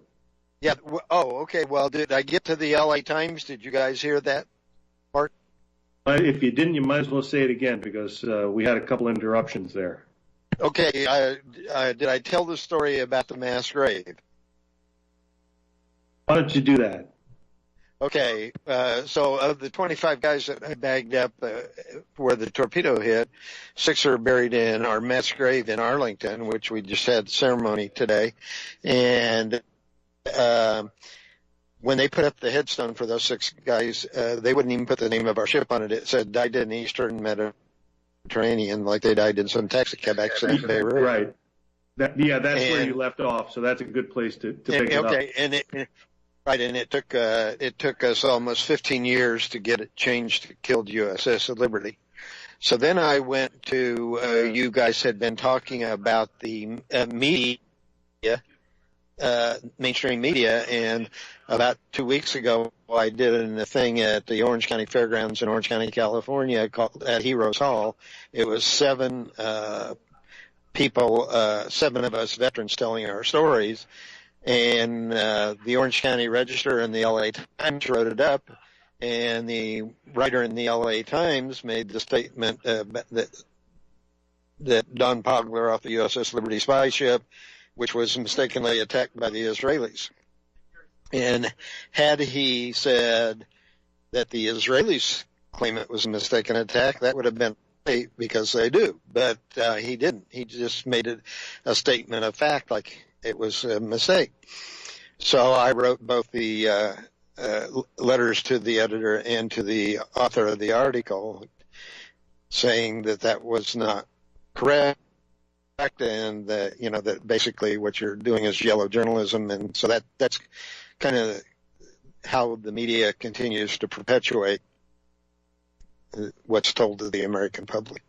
Exactly right, Don. You're 100% right, and that's how they do it, and they do it in a subtle fashion. Don, we have a couple more callers here. We have Renee in North Carolina. Mike, can we bring Renee on?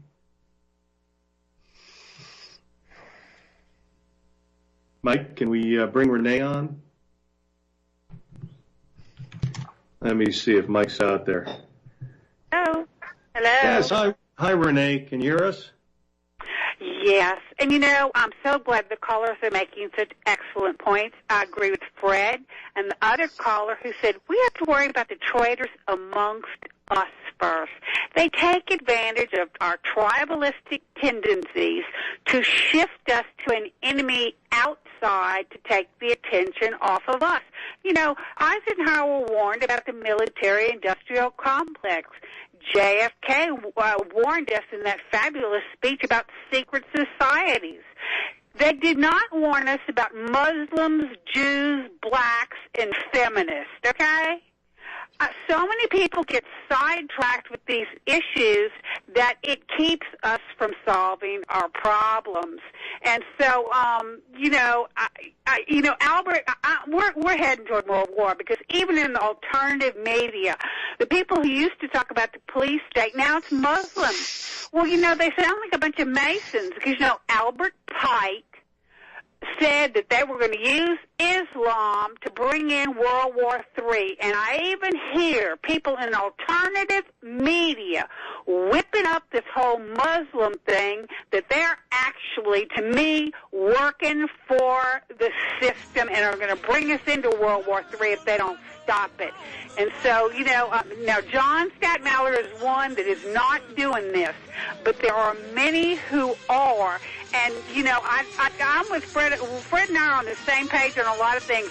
We're sick of all this damn war. We don't want to have to put y'all back together. We don't want y'all busted up in the first place.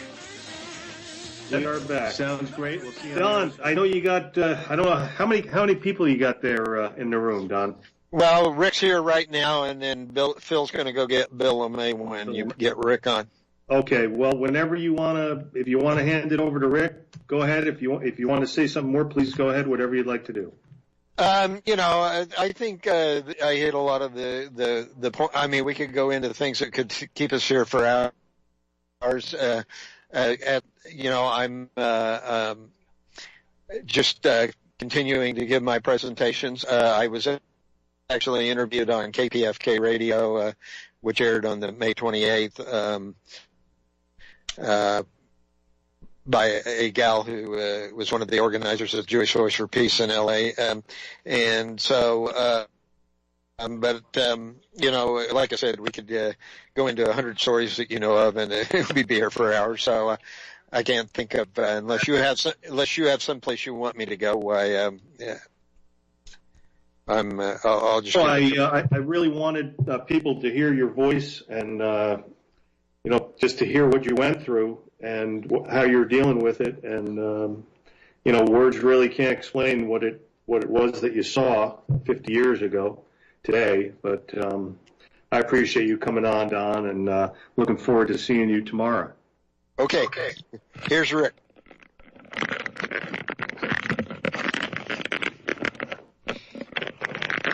How you doing, David? Good evening. Rick, how are you, my friend? Good. I'm doing very well. I can't wait to talk to you later on. Yeah, absolutely. I want to tell the listeners that this is another survivor, Rick Ameti. And Rick, one of the distinctions he has is he was the sailor on board the Liberty who actually, after the Israelis completed their vicious and inhumane massacre on mostly boys on the USS Liberty, teenagers, young men, after they did that, the Israeli and U.S. government had the nerve to send a helicopter over the ship, the stricken ship, with the U.S. naval attaché on board the helicopter to communicate with the Liberty. Rick, why don't you tell the listeners how that was done and what exactly happened? Well, after the commandos left, for some reason, I guess they were going to board us and probably massacre the rest of us that were left. But for some reason, I guess they took off. I guess because they knew the ambassador was probably coming out. It's the only thing I can figure. But when they did come back and they were hovering over the deck, and I was on the bow of the ship, what they call the forecastle, which is the upper part of the main deck at the bow of the ship. They were hovering there, and I don't know we didn't know what they were up to, basically. And this guy leans out, and he tosses his bag out of the helicopter, and I didn't know what the heck it was, so I grabbed it, I caught it, and I looked inside, and it was weighted down by oranges, and there was this card from the U.S. ambassador in there, and on the back of the card it says, "Have you any casualties?" And I kind of just looked up at the guy and said, "Are you kidding me?" I kind of didn't use those words, but are you kidding me? There are guys dead all over the deck, pieces of body all over the place, and yes, we have casualties? How could you even ask a question like that? So I just looked up at him and kind of gestured, and I took the message up to the bridge to the captain, where he looked at it, and then he he gave them a few choice words because the chopper had moved back now alongside the bridge, and that's the story of the message and how we got that message from the ambassador that day. Now, in fact, if you look, there's pictures of that. Are you there? Greg, looks like we got some music coming in. We'll get back to you saying about the pictures after this break. If there is a break. Yep. We must take America back. We must take America back.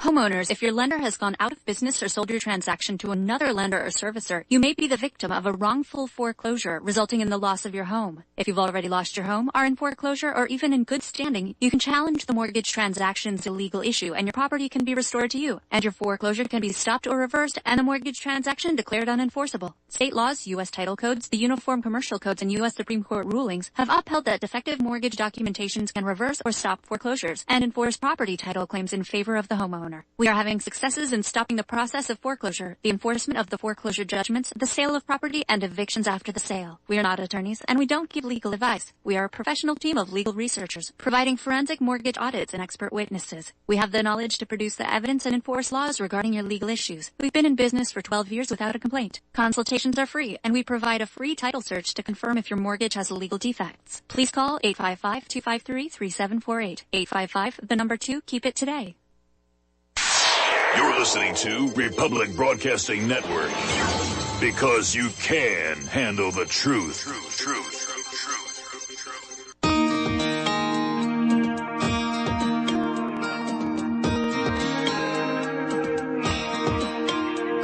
The American dream has become a nightmare. Signs of the time are on cardboard. Things are not good, and this movie is one way that we can get it back. Rick, I also want. This is very important because your part in the story is very important, as are all of these survivors who have told their story, who have had the opportunity to tell their story. You in particular love flags, you told me. Absolutely. And, the Israelis, one of their lies, one of their disgusting lies, was that there was no American flag flying. So we didn't know that it was a U.S. ship. They had no flag flying. Could you tell the listeners really what a bunch of crap nonsense that really is? Yeah. Well, we have muster each morning at quarters about 8 a.m. each morning, and we mustered on the main deck each morning. And every morning at muster, I would always look up at the mainmast and watch the flag up there because I just liked to watch it flying up there on that mainmast. And of course, the morning of June the 8th, the flag was flying up there because I saw it with my own eyes. I mean, every morning was my thing to do, was to look up at the mast and see the flag flying. And I was in muster and we were there, and there was definitely a flag on that mast. As sure as I'm sitting here today, there was a mast on the flag on that mast that day, and you can't tell me there was no flag. In fact, that flag was shot down quite a number of times during the attack, and we have something we call holiday colors that they fly during holidays like throughout the year. And the flag is a huge flag. It's 16 feet by whatever the heck it is. It's a huge flag that they fly during holidays. And most ships do that when they're either usually in port. Underway, you don't usually fly there because they get torn up and damaged and stuff. But when you're in port, you fly holiday colors. Well, they shot down a couple of the other flags that were up there, and our signalman actually hoisted holiday colors up on that mast. And how could you miss that gigantic flag is beyond me. And, they shot that down also. So, I mean, it's just, you can't tell me there was no flag flying. In fact, I've got one of the flags. I went up on the, are you there? Are you there, David? Go ahead. Yeah, continue. I'm sorry. Okay. I heard an echo. I wasn't sure what was going on. But I have a flag that I found on the deck at home, put away, that has bullet holes in it and pieces of shrapnel on it. So you can't tell me that didn't. How did the bullet holes get in this flag? They just didn't appear out of nowhere. Exactly. Rick, stay on the line there. We have another caller, Betty from North Carolina. Mike, can we have Betty? Hello. Thank you for taking my call. Hi, Betty. What would you like to say? Have any comment or question? I'd like to say that the victory of getting this public is something I've been rejoicing over for the last couple of days, say. And since it's 50 years old, I can see where the propagandists are allowing it maybe to come forward, but at the same time, it seems to me that the traitor of Hillary and the sale of the uranium and the Bureau of Land Management and Commerce is being heard, but it's a distraction from this, and because it's immediate and it's not really coming out because this is coming up. Anyway, the traitors, both things are traitors, and I just wanted to call in and say that for the last couple of days, it seems like I smelled a rat going on. Is that all I needed to say? I appreciate that, and thank you for your kind words about the project that we're going to get out. We have Wes from Idaho. Mike, can we get Wes on? Thank you for taking my call. I'm no marine architect, and I followed this thing of the Liberty for quite some time, and I thought that the torpedo hit a rib, and a well-trained crew responded and got the ship watertight. But now I'm surprised to just be hearing this. That the ship did not, the crew could not get watertight integrity. God had to have his hand to keep this ship afloat. It's just amazing to me. Are we all the same, really? Romans 9:13 and Malachi 1:3 says, Jacob, can I interrupt him for a second? We did have watertight integrity on the ship. We checked our hatches, and we definitely did. The place we didn't have watertight integrity at the point was when the torpedo had hit. It ruptured a few decks, obviously, and that then the research area where the scuttle was open and we were pulling men out of the scuttle. Of course, the water level was coming up, and that's where we had to finally close that scuttle and seal the ship again. But there was watertight integrity on the ship. We always kept her up to speed as far as that goes. We tested those hatches periodically to make sure everything was proper. Well, the crew had to be well trained and respond well, but yes, I had heard that Phil had said they were unable to get watertight integrity, and how do you keep a boat afloat if it does not have watertight integrity? Anyway, going to are we all the same? Romans 9:13 and Malachi 1:3, New and Old Testament. Jacob I love, Esau I hate. More of are we all the same? Jesus, John 8:44. Ye are of your father the devil, and the less of your father you will do. Myself, I am like Rick Adams, who is another host on RBN, and Andrew Carrington Hitchcock, who wrote the book that so often people are referring to, Revelation 2:9 and 3:9, Synagogue of Satan. And I'm trying to tell you people, who are they? I know you're going to have a hard time accepting this. It's called pathological altruism.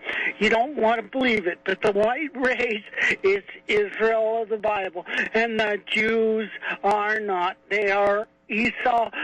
God hates them, and I can see why. Wes, you're absolutely right about what you're saying. However, we need to concentrate on the USS Liberty today. Today is the 50th anniversary, and I couldn't agree with you more. I'm a good friend with Andy Hitchcock, and appreciate all his work, and I appreciate your call. And we have another caller here. Mike, can we have Tony in Puerto Rico? Puerto Rico.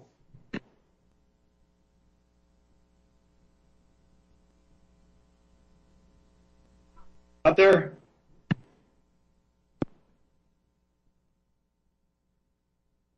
Tony's gone? Okay. Maybe Tony will call back. Rick, go ahead. Did you want to tell listeners anything more about the attack and the case of mistaken identity? Well, I don't know if anybody knows about that book that was written by a guy named Jay Crystal, I believe it was. That was employed by Israel to write the book called Attack on the Liberty, I believe it was called, or some similar name like that. It was the Liberty Incident. It was just an incident. It was just an incident. Yeah. That's all it was. It was nothing more. Well, what I want to say about that book, that after a bunch of us on the crew and looked at that book and saw some of the photographs that were actually supposedly taken from the planes while they were attacking us, from their gun mounts and their gun sights. When we really closely looked at those photographs, we found out that every one of those photographs was doctored.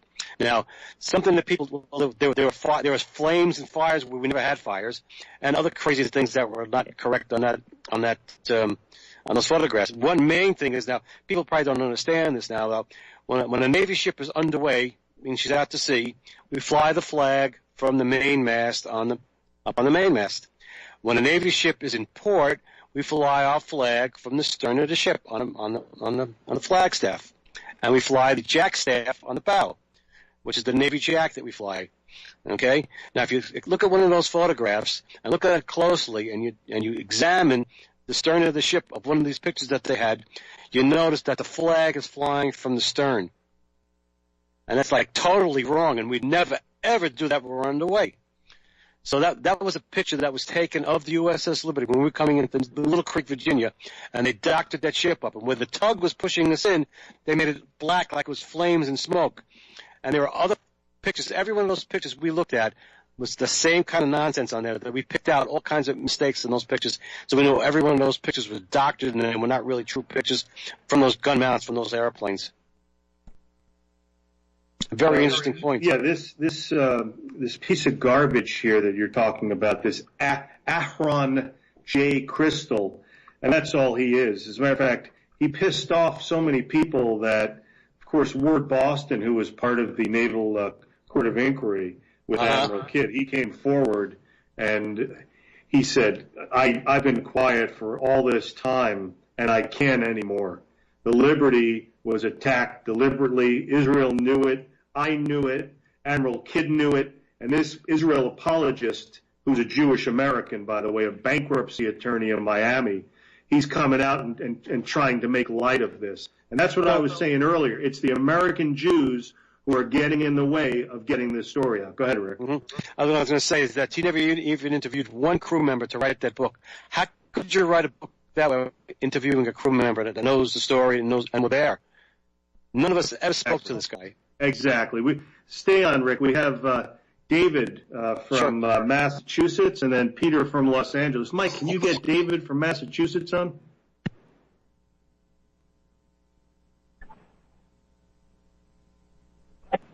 Hello? Hello? Hello. Hello. David? Yeah, David? David, I'm here, and so is Rick Ametti. Yes, go ahead, David. Yeah, Dave DeHarvey, right? That's correct. Am I speaking with Dave DeHarvey? You are. Yeah, okay, yeah. Dave, listen, I enjoy, your articles in American Free Press and so on and so forth. But, hey, I have to, and I think it was just an oversight.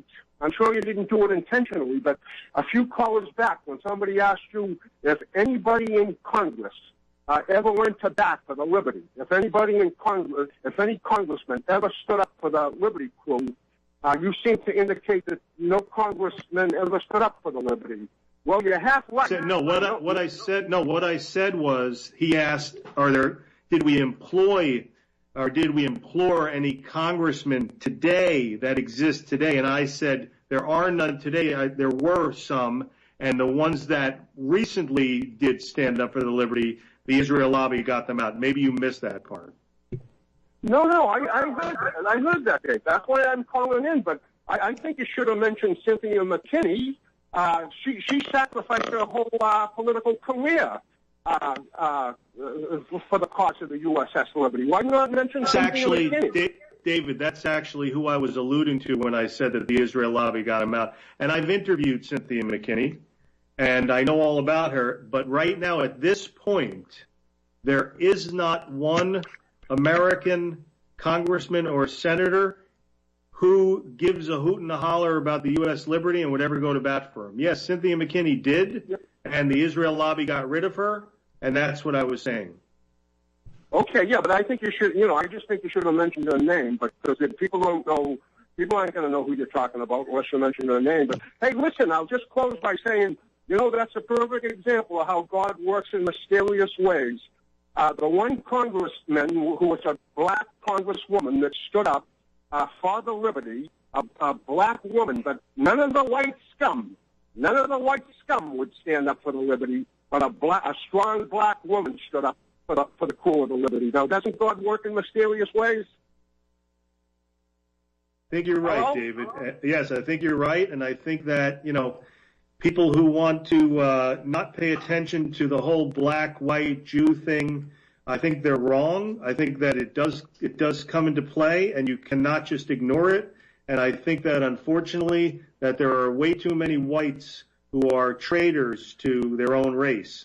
And yes, I think it is interesting that here you have a black woman who stands up for the liberty, and all the whites are sitting there and saying nothing about it. Dave, thank you for your call. Appreciate it. And thank you for your kind words about my writing in American Free Press.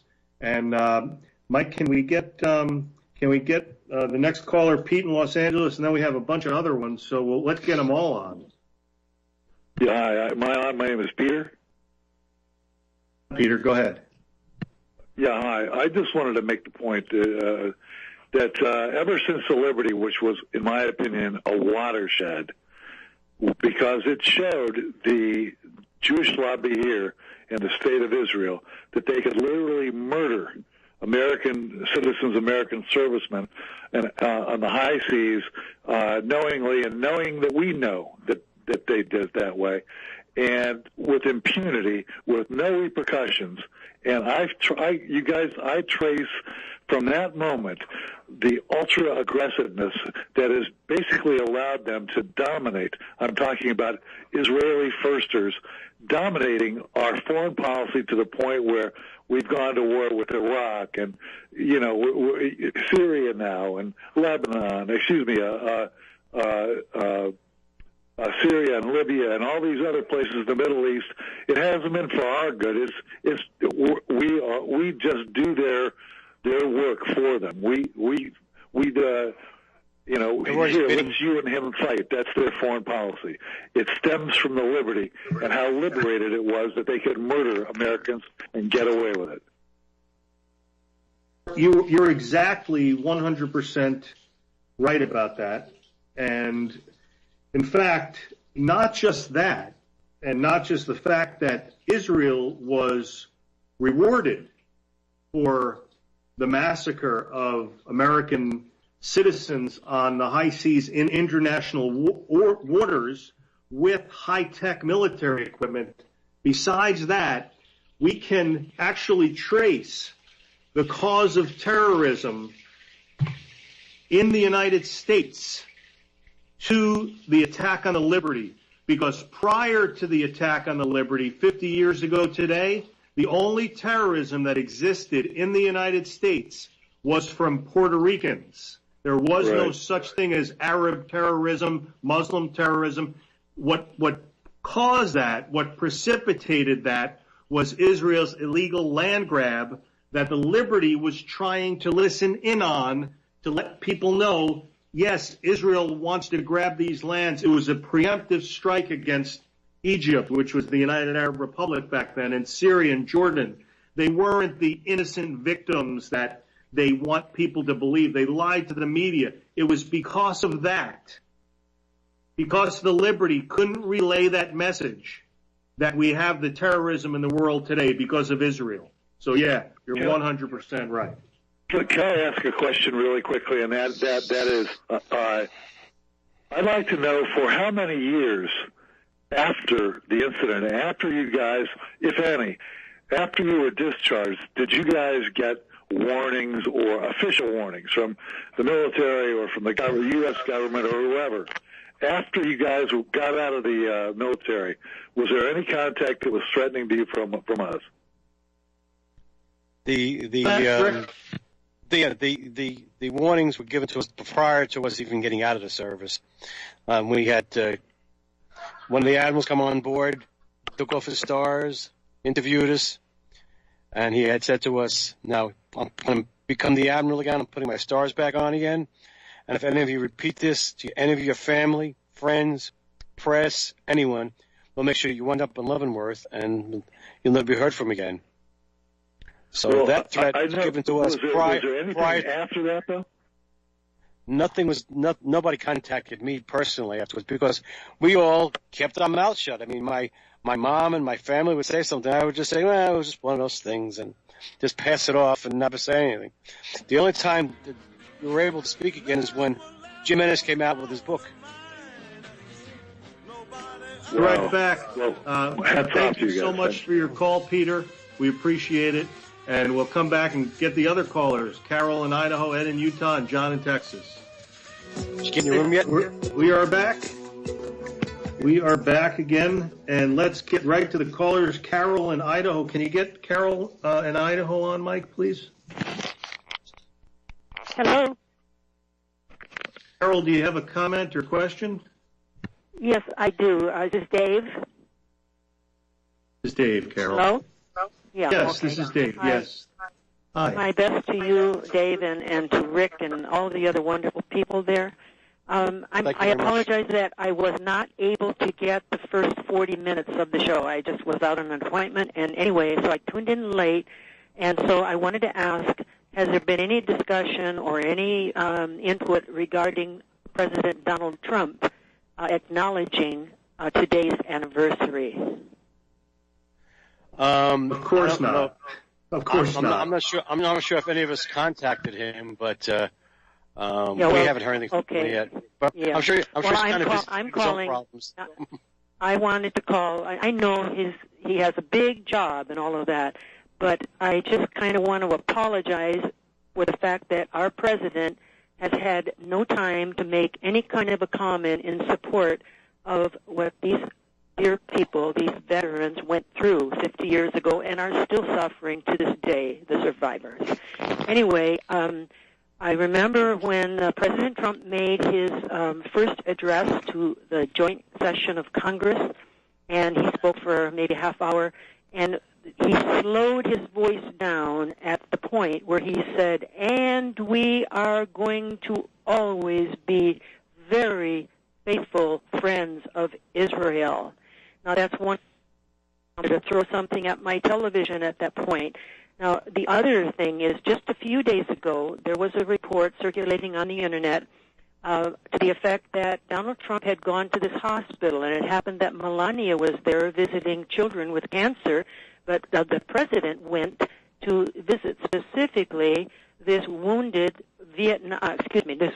Afghanistan veteran. He was an amputee.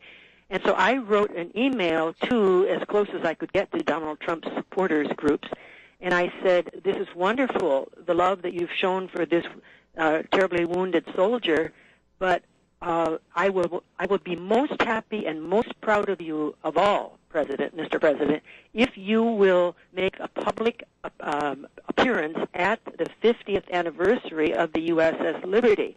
And of course, that may have gotten to him and probably not. But I just want to say that Israel, as we all know, is the problem. Israel is the reason that America is in the dregs, and she's destroyed morally and politically and every other wise. That's all. I'll let you go, but God bless you all, and truth will out, and your reward, the crown, is still ahead of you. So thanks for all your faithfulness, and you too, Dave. Thanks for all you do for the cause. thank you very much for that. I really do appreciate that. And we all do.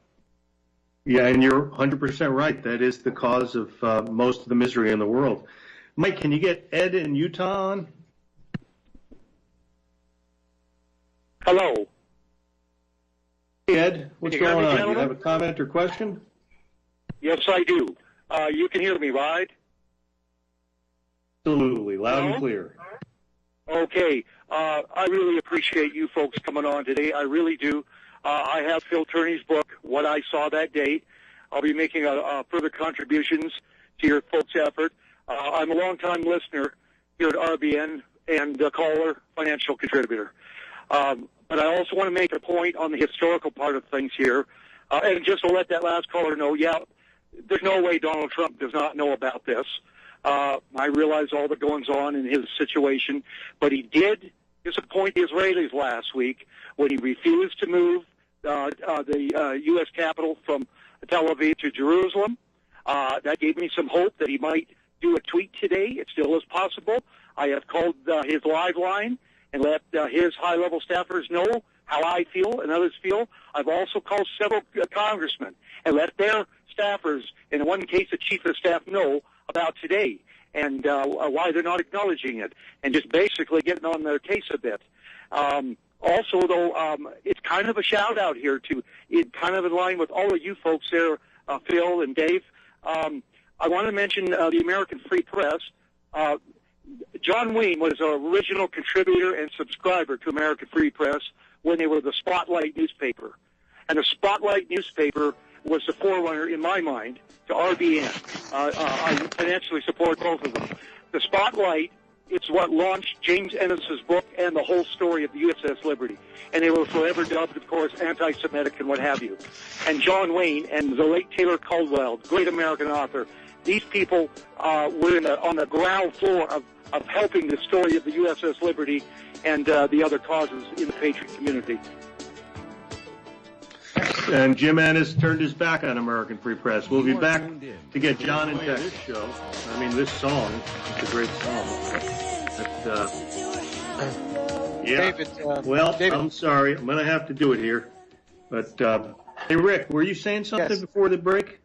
Yeah, I was going to say, Bill LeMay is here. I'm going to pass it along to him. Maybe he can answer some of the calls from some of your listeners now also.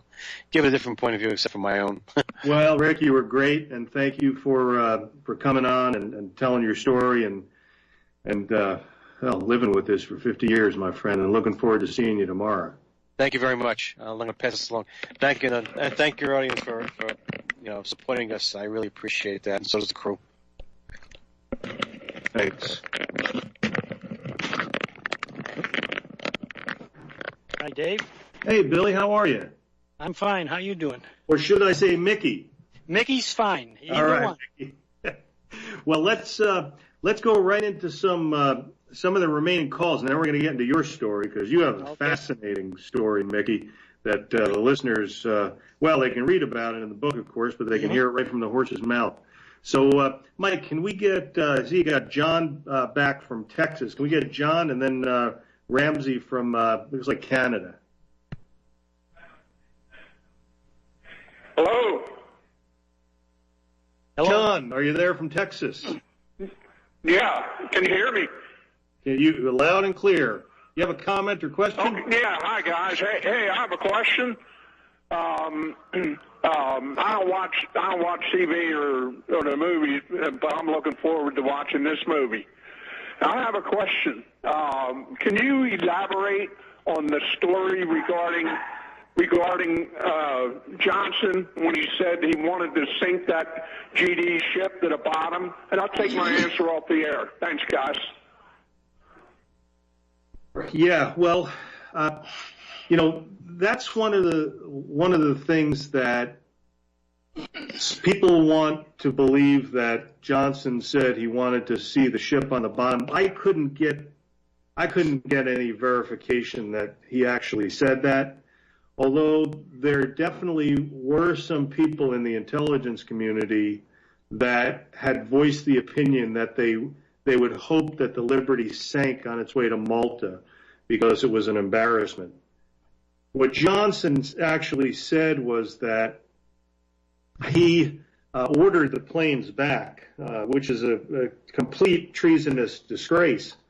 That if you can imagine that you have called the police because someone has broken into your home and they're trying to rape your wife or your daughter, and they have you, they're trying to tie you up, you call 911, and you get the police, and they send out a squad car, and then the chief of police calls the squad car back and says, yeah, we'll be there, just give us 18 hours. That's what happened, and Johnson facilitated that. So whatever it is he said, he did just that. He prevented help, which is it's just mind-blowing if you think about it, that a Navy ship is under attack. But the reason that he did was because he had Jewish Americans and Jewish American Zionists surrounding him. They were infested in his administration, and this is just a fact. So this is what happened, and they were actually spying for Israel while they were sitting right next to Johnson. So he was in a position that really prevented him and precluded him from doing anything. Of course, he could have said, yes, let the planes go to the rescue, and stood up to Israel, but he wasn't about to do that. So that's exactly what happened. And really, he should have been hung. I mean, there's just nothing more that I can think of. Let's take Ramsey from Canada, and then we're going to get into Billy LeMay's story. Hello. Ramsey, are you calling from up north, or are you our neighbor to the north? Yeah, I'm calling from Canada, sir. Can you hear me? Yep. Go ahead, Ramsey. Yeah. You see, sir, I have a question.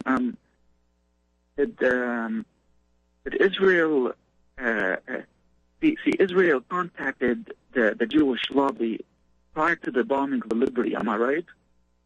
Like the Jewish lobby was aware that the ship was going to be bombed in advance, so they knew that they would block any investigation, and just like you said, they pressured Johnson to forget about the whole thing. Am I right?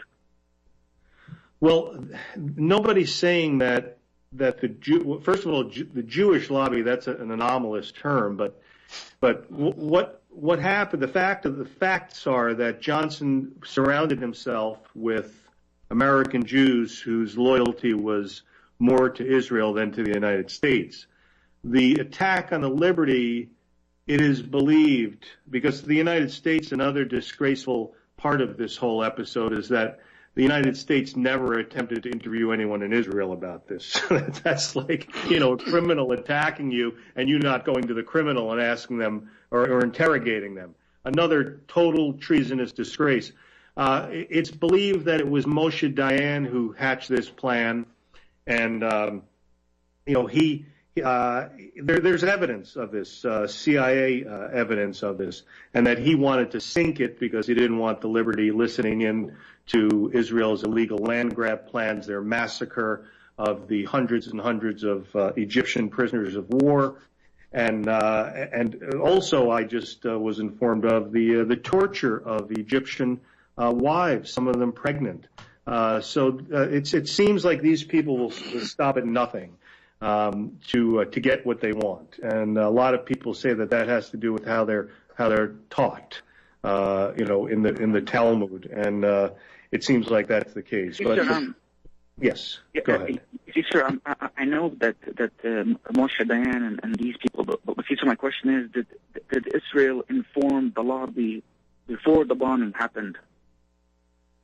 Like did the Jewish lobby already know that the ship was going to be bombed in the first place? Yes, before the attack. I think, from my research, what you call the Jewish lobby, I'll call them Jewish spies, Jewish American spies. What these traitors, what these dirtbags knew about was that Israel was going to launch a preemptive attack on its Arab neighbors. They told that to Johnson.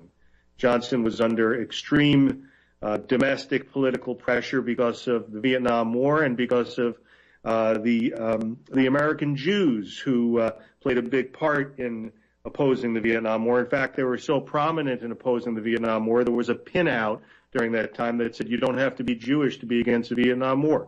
So No, there's no direct evidence that the American Jews who were spying for Israel that were in Johnson's administration and beyond, that they knew that the Liberty was about to be attacked. Okay, thank you.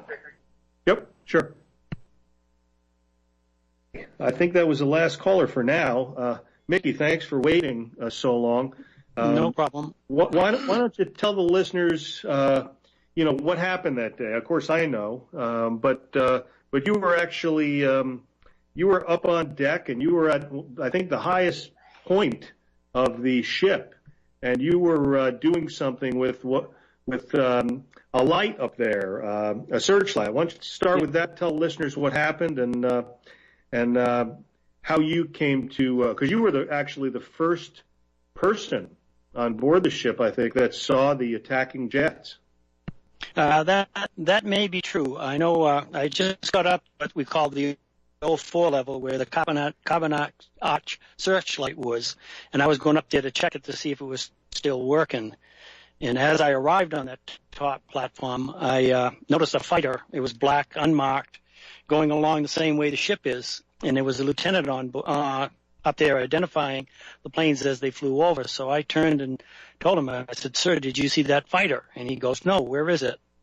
And I turned to point to it, and as I pointed to it, another plane came from the bow on the starboard side and strafed us from bow to stern across the ship. And of course, I was hit with shrapnel there, and so wasn't the lieutenant. And I looked at him, and he was bleeding just the way I was, holes all over the place. And I said, "I'm getting the heck out of here." And I thought he followed me, but he didn't. And I believe they found his body up there later on. I hit the ladder, ran into the ship, and that's when my body realized that my left leg had been shattered, and I couldn't stand anymore. So, of course, I fell to the deck, and I crawled down another ladder deeper into the ship. So now I'm 2 decks into the ship, and I come around the corner, and a fellow sailor says, "Hey, you hurt?" And I guess I wasn't looking too bright. I looked up at him and said, "No, I like crawling on the deck." And, of course, there's blood all over the place. And he turned me over through a tourniquet on my leg and said, "I can't take you down to sick bay by myself. I'm going to go get some help." So he left, and I have no idea how long it took him. I think I blacked out a couple of times before he got back. And he brought the stretcher, and they strapped me in it, and they started to carry me down to sick bay. And the corpsman came by and says, "Hey, get that tourniquet off his leg. We don't want him to lose it." So they put me on the deck, and as he was untying the tourniquet, a rocket came through the overhead. So I'm 2 decks inside the ship looking out at the blue sky, and figured right then we're all going to die. And well, fortunately, that didn't happen. And they got me down to sick bay, which was the mess decks, which I'm sure everybody knows by now. And I was on the mess decks during the rest of the attack. I kept blacking out here and there, and whenever I woke up, I remember they prepared for torpedo attack. I remember hearing that. And I don't remember the torpedo hitting. I don't know if I was unconscious or I just don't remember. But I do remember prepare to abandon ship, and as I was laying there, I could remember, I don't know if I told anybody or I just felt it, but I says, "Leave me here. You throw me in the water, all I'm going to be good for is attracting sharks." And then I remember they said cancel the abandoned ship because they had secured the water from spreading. And I was on the table the rest of the attack and during the evening and all that. Now, my shipmates told me that they never saw anything from the United States until the next morning when the aircraft carrier and the destroyer came alongside. Evidently no helicopters, no doctors, nobody to help the doctor on board. So my feeling is they was hoping we would be sinking overnight, and we didn't do it. I don't know how much you want me to talk to. No, that's great. We're gonna get another call here, Mickey. Just stay on the line here. We got okay. We got someone from looks like Wisconsin. Is that right, Mike? Can you get them in? Patch them in. Hi. Hi, Murr. How you doing? Go ahead. Good. How are you? Good, yes, thanks. I just wanted to say I watched Sean Spicer's press conference yesterday, which I don't usually do on the web, to see if anybody said anything, you know. And there was one, I'm not sure which unit he was with, that asked if the president would be mentioning Tiananmen Square, which was 25 years ago on the 2nd. Of course, there was no mention of the Liberty, and I just thought it was very interesting. You know, that was the only question about any anniversary. And then today I see on my Quick search that that's all Internet and Talmud Stream Media News has is about Tiananmen Square. But what's very curious is, you know how frequently Trump twitters on both his personal account and his POTUS account. There's been none since the 6th on the one and the 7th on the other, which is very unusual. So I think he's saying something by not saying anything. And that's about all you can do in Yes. stay alive. Well, thank you. You know, it's a disgrace that that it's gotten to this point that it's 50 years of absolute treasonous behavior by these people who are supposed to represent us. So, yeah. Well, you know, there's something we can all do. We can all withdraw participation as much as possible, as soon as possible. It'll be different for each one of us. And we're all dependent on their Jewsery Mammoni, but no one has to choose to watch any of their media or consume Absolutely their correct. music. Absolutely correct. I haven't watched television in 26 years when my first son was born, and I gave something up. I said, why would I be looking at television when I have a brand new child here? It didn't make sense to me. And since that time, I have not watched it, and I refuse to. Good for you. Wonderful. That's wonderful. But you know what? They're permeating the YouTubes. I think it's spelled Y-E-W. But anyway, you have to really hone your spiritual discernment, like George Webb, for instance. You know, I mean, you've got to watch when they're really prolific and they're editing things and they're just omitting things. You know, they're just trying to divert you. Did he say anything about the Liberty? No. You know, I mean, he's all about supposedly tracking down and unmasking, but he hasn't done any of it yet. He just, you know, takes up a lot of time on the web. And you're absolutely right. That's why it's so important. It's so important for folks to go to USSLibertyMovie.com and make a donation. And this is the only way that we'll get the story of the Liberty out. That's it. Phil and I are ready to hit the road this summer and fall and winter in warmer areas. We already did that last year. We're gonna do it again, and we're gonna take this show on the road and get the funds we need to get this thing done. And we're not gonna rest until it's done. I want to say one other thing about participation. Stay out of the military, people. Don't go in there. Okay? You know, I mean, they're twisting your gender and, you know, with the media and everything. It's ridiculous. It really is the synagogue of Satan, serpent. I mean, look at Tex Mars and, what's his name, Eric Kallstrom. Look at some of their work. You know, I mean, they really pointed out it's a lot worse than we think. You know, there's, like I said, like Webb and different ones, they appear to be on the up and up, but they're not. Right about that, Murray. We appreciate you giving us a holler, and thanks so much. I have to answer an off-air question, but thank you for calling in. I hope you visit USSLibertyMovie.com and make a donation so we can get this thing done. All righty. Thank you. Bye-bye. Thank you very much. We have an off-air question. Ed from Utah asked, do you think it was an accident they scheduled the Comey hearing for today with McCain, no less? That's funny. I was thinking about that because I didn't mention it today, but I went to school with Jim Comey. We went to high school together, so I know him personally. And I wouldn't be surprised if they did that, if they put Comey in there to draw attention away from the Liberty. But then again, I wouldn't be surprised because all they have to do is ignore people. But let's get back to Billy, Mickey, because we have actually 10 minutes to go in the show. It went pretty quickly, but Mike is telling me that if we want to continue, the next couple of hosts have told him that they are at our service. Jamie Kelso is next for an hour, and Michael Herzog is on for 2 hours after that. If you want to take a break, you can take an hour off, then join Michael. You know what? It depends. Mickey, besides you, is anyone else there besides you? No, Phil told me I'd be the last one. I got my boys are here, but they don't have much to say, I don't think. Well, why don't you continue on with where we were before we took the calls? You had gone down, but you actually, and I know this because we talked about it. You were thinking about yourself, or you were thinking about not yourself. You were thinking about your shipmates, that if they did, if you fell in the water, that you would be a shark bait, like the guys on the USS Indianapolis. Correct. And I remember you told me something else. You had tried to get up. You said you were thinking, what would John Wayne do in a situation like this? Why don't you tell listeners about that? Okay. Yeah, one of the times when I woke up,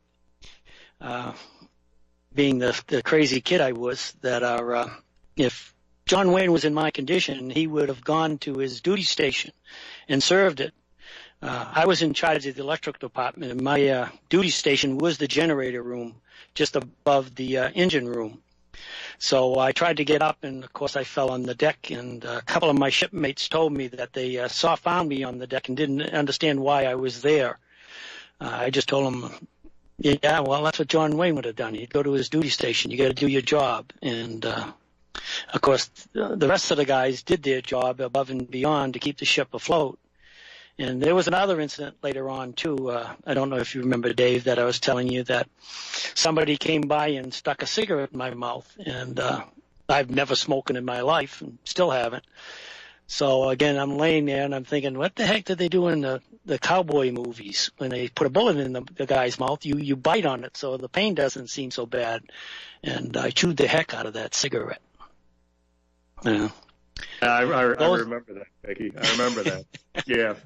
It's amazing how the mind was just playing games with me, thinking about different things at different times when I'd wake up or after I blacked out and came to again.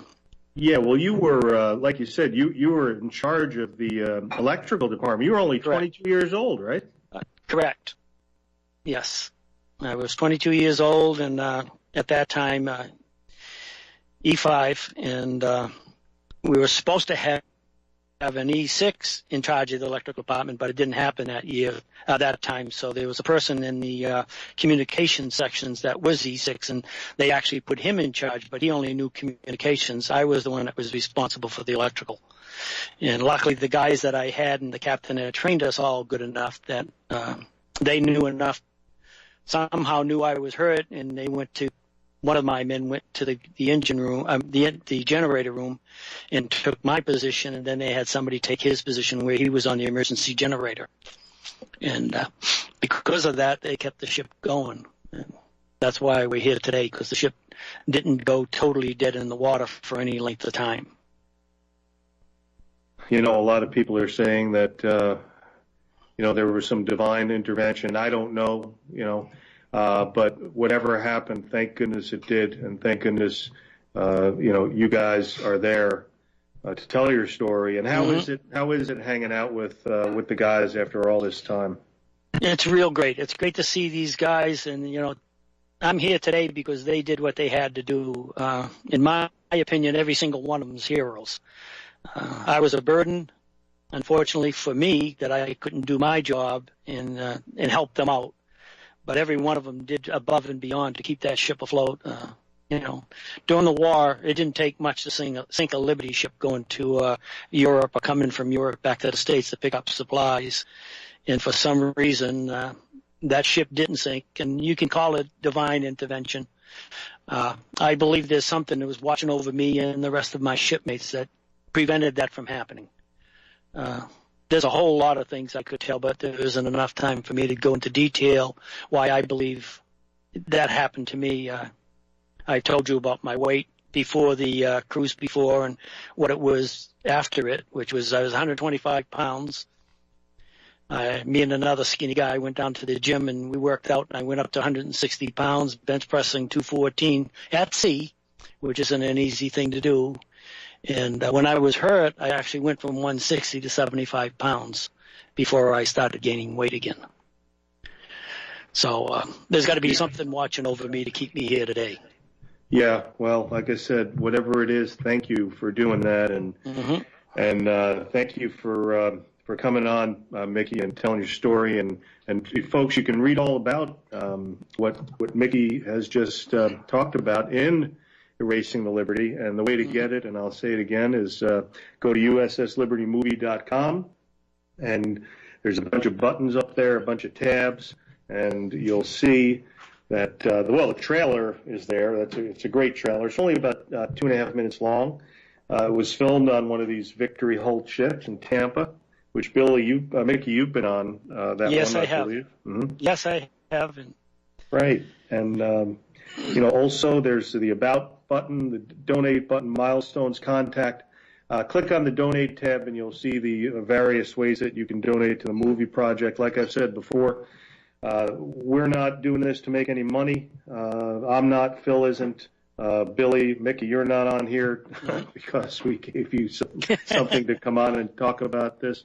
We're doing this because this is the right thing to do, and we're disgusted that it hasn't been done, and that's why we're not taking any investors for the project, because investors expect something back. We just want people to say, yes, here's $1, here's $2, here's $5, $10. While we've been doing the show, we've been getting some pretty nice sized donations, ranging from $10 to $250. So we really appreciate every penny that we get. Phil and I are both, I've said it before, parsimonious. Don't want to say cheap. I guess we are cheap.